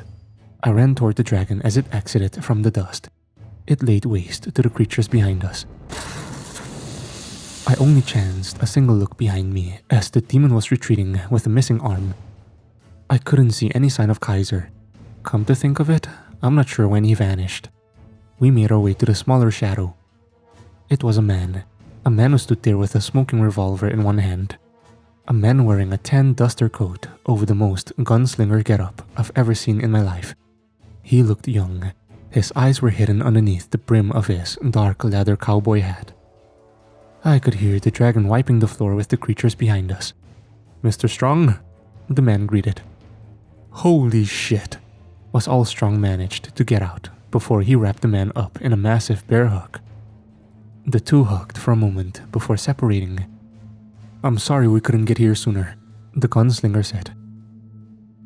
The next few hours went by in a kind of haze. We didn't go back up. The city was ruined. It's still crawling with creatures and God knows what else. Ken Sullivan, the gunslinger, gave Strong a tracking device so his people could locate us. He said he and the Dragon Rider had some unfinished business up top. The Dragon Rider was a tall muscular guy from a nearby kingdom called Hectra, who goes by Prince Varan. He's very well known all across the realm. His milky white dragon goes by Bone. Varan apparently beat Azad in battle once. Prince Varan didn't even have Bone on hand when it happened too. The most interesting thing I found out about him though is that he is young. He seems to be in his early 20s. The man kind of intimidated me, so I didn't introduce myself. As for us, we continued throughout the tunnel system until we found an exit. By the time we found ourselves on this beach, both moons were already high up in the sky. It's peaceful out here. The way the scarlet and silver moons bathe the water in light. Strong thinks we're maybe 20 miles from the city. This isn't the ocean. It's a nearby lake, a rather large one. Our current instructions are to wait. So that's what we're doing. I'm sitting on a log and writing this while Belle and Buck lay together close by. If I'm being honest, I do kind of wonder if whatever is going on between them is some kind of trauma bond. Maybe it is. I mean, if they're happy, then they're happy. Good for them. As for me, I still can't believe we survived. Despite all odds, I'm watching all these people who call this hell their home. They all look exhausted. I don't blame them. They just lost their city, their ruler. Despite everything, I do feel bad for them. I'm not sure why. They cheered when my friends died, but they're still people. Entry 24. What's the fucking point of any of this? You think at some point, things would just stop getting shittier and shittier. Varan's people arrived. Oh god, they arrived alright. The Hectran fleet consisted of hundreds of ships that floated across the sky. In place of sails, they had balloons. These things were essentially hot air balloons with full-on pirate ships underneath instead of buckets. Several of them landed around us on the beach. The people neither cheered nor cried. Again, don't blame them. They were refugees now. We were evacuated. We were fed. Things started looking up. We even found Theseus. Then we get to Hectra, or a field outside of a massive, medieval-looking city. Think like steampunk meets Game of Thrones. We landed, and the guards put us in lines so we can exit the ship single file. It's around then that I catch the fucking flying saucers that are just parked down below us. Then, the men in grey bulky metal suits with some type of scanning devices in their hands. A person would step off, get scanned by a neon green light, and then move on. I reached the end of the ramp and stood before what I now know as something called an exterminator. He was easily as tall as the demon from earlier. The green light washed over me. He looked at his scanner for a second and then turned and waved another person over. This one, a man with a trench coat and some kind of futuristic gun on his back. The person took one look at the scanner and then at me. "You're one of the ones from the flight," he asked. I nodded as my heart rate quickened a bit. My name's Keeper Royce. Follow me. The guy let myself, Buck, Bell, and General Strong into one of the flying saucers. It was surreal. The inside was a lot more spacious than I'd expected. We also found Ken waiting for us with his arms crossed. Hey y'all, he said warily. What is this? Asked Buck. This is a keeper ship. It enables us to travel across the multiverse with relative ease. I perked up. Wait, can this thing take us home? Ken sighed almost uncomfortably. That was when I knew. Something was very, very wrong. Ken looked at Royce. Look, I want to be transparent with you. He started. The room went silent. You heard me say multiverse, right? He asked. We all nodded. You know what that means, right? We all nodded again. You three are from Earth 6162. I'm sorry to be the one to tell you this, but that Earth no longer has the ability to support human life. My arms and legs went numb. What? Belle whimpered out. I'm sorry. Shortly after your departure from the planet, actually, due to the teleportation experiments Sparky Spark was doing, there was a Ferguson spore outbreak that overcame the planet's defenses. My mind went into a haze. I didn't know whether to cry or drop to my knees. Then the thought hit me. It hit me like a fucking truck. My kids, are they? I started. I can't answer that. I'm sorry. There were survivors who we are working on relocating, but I'm not gonna sugarcoat it. The likelihood of your kids being among them is low. Same with you, Buck. I eyed Buck. He stared at the floor. Ken then turned to Strong. Unfortunately, your Earth isn't any better, but you knew that already. Just needed you to confirm. Strong replied. It's a shit situation. I'm sorry. Truly. I've arranged the ship to take you out of here within the next few hours. It will take you to Earth 0067. You're welcome to stay here and wait until then. Ken sighed and walked out. I could tell he hated every second of that. At the time, I wanted to hate him, but I'm glad he was honest. I dropped to my knees. I worked for Sparky Spark, and they ended the fucking world. My world. Maybe my daughter's too. Probably my daughter's too. It felt like my guts had been ripped out. If there wasn't for just the slimmest margin of a chance that they survived, then I'd have painted the ship's walls with my own blood. I wanted to cry. I wanted to scream. I wanted to bash someone's head in. Then Buck knelt beside me. It's not your fault, he said softly. But it was. I eyed him. I eyed him like he was crazy. He's right. This was Kaiser and those fucking experiments. We gotta make him pay. We will, Buck said as he stood up and put his hand out for me to grab it. I did so. Now, I'm sitting here, finishing up this journal. I hope my daughters are, by some miracle, still alive. I'm not sure what I'm gonna do if they aren't. I'm not sure why we had to be the ones to go through all of this. Why Kaiser decided our world needed an expiration date. I do know one thing though. All of this bullshit could have been avoided if we didn't fly. Spirit.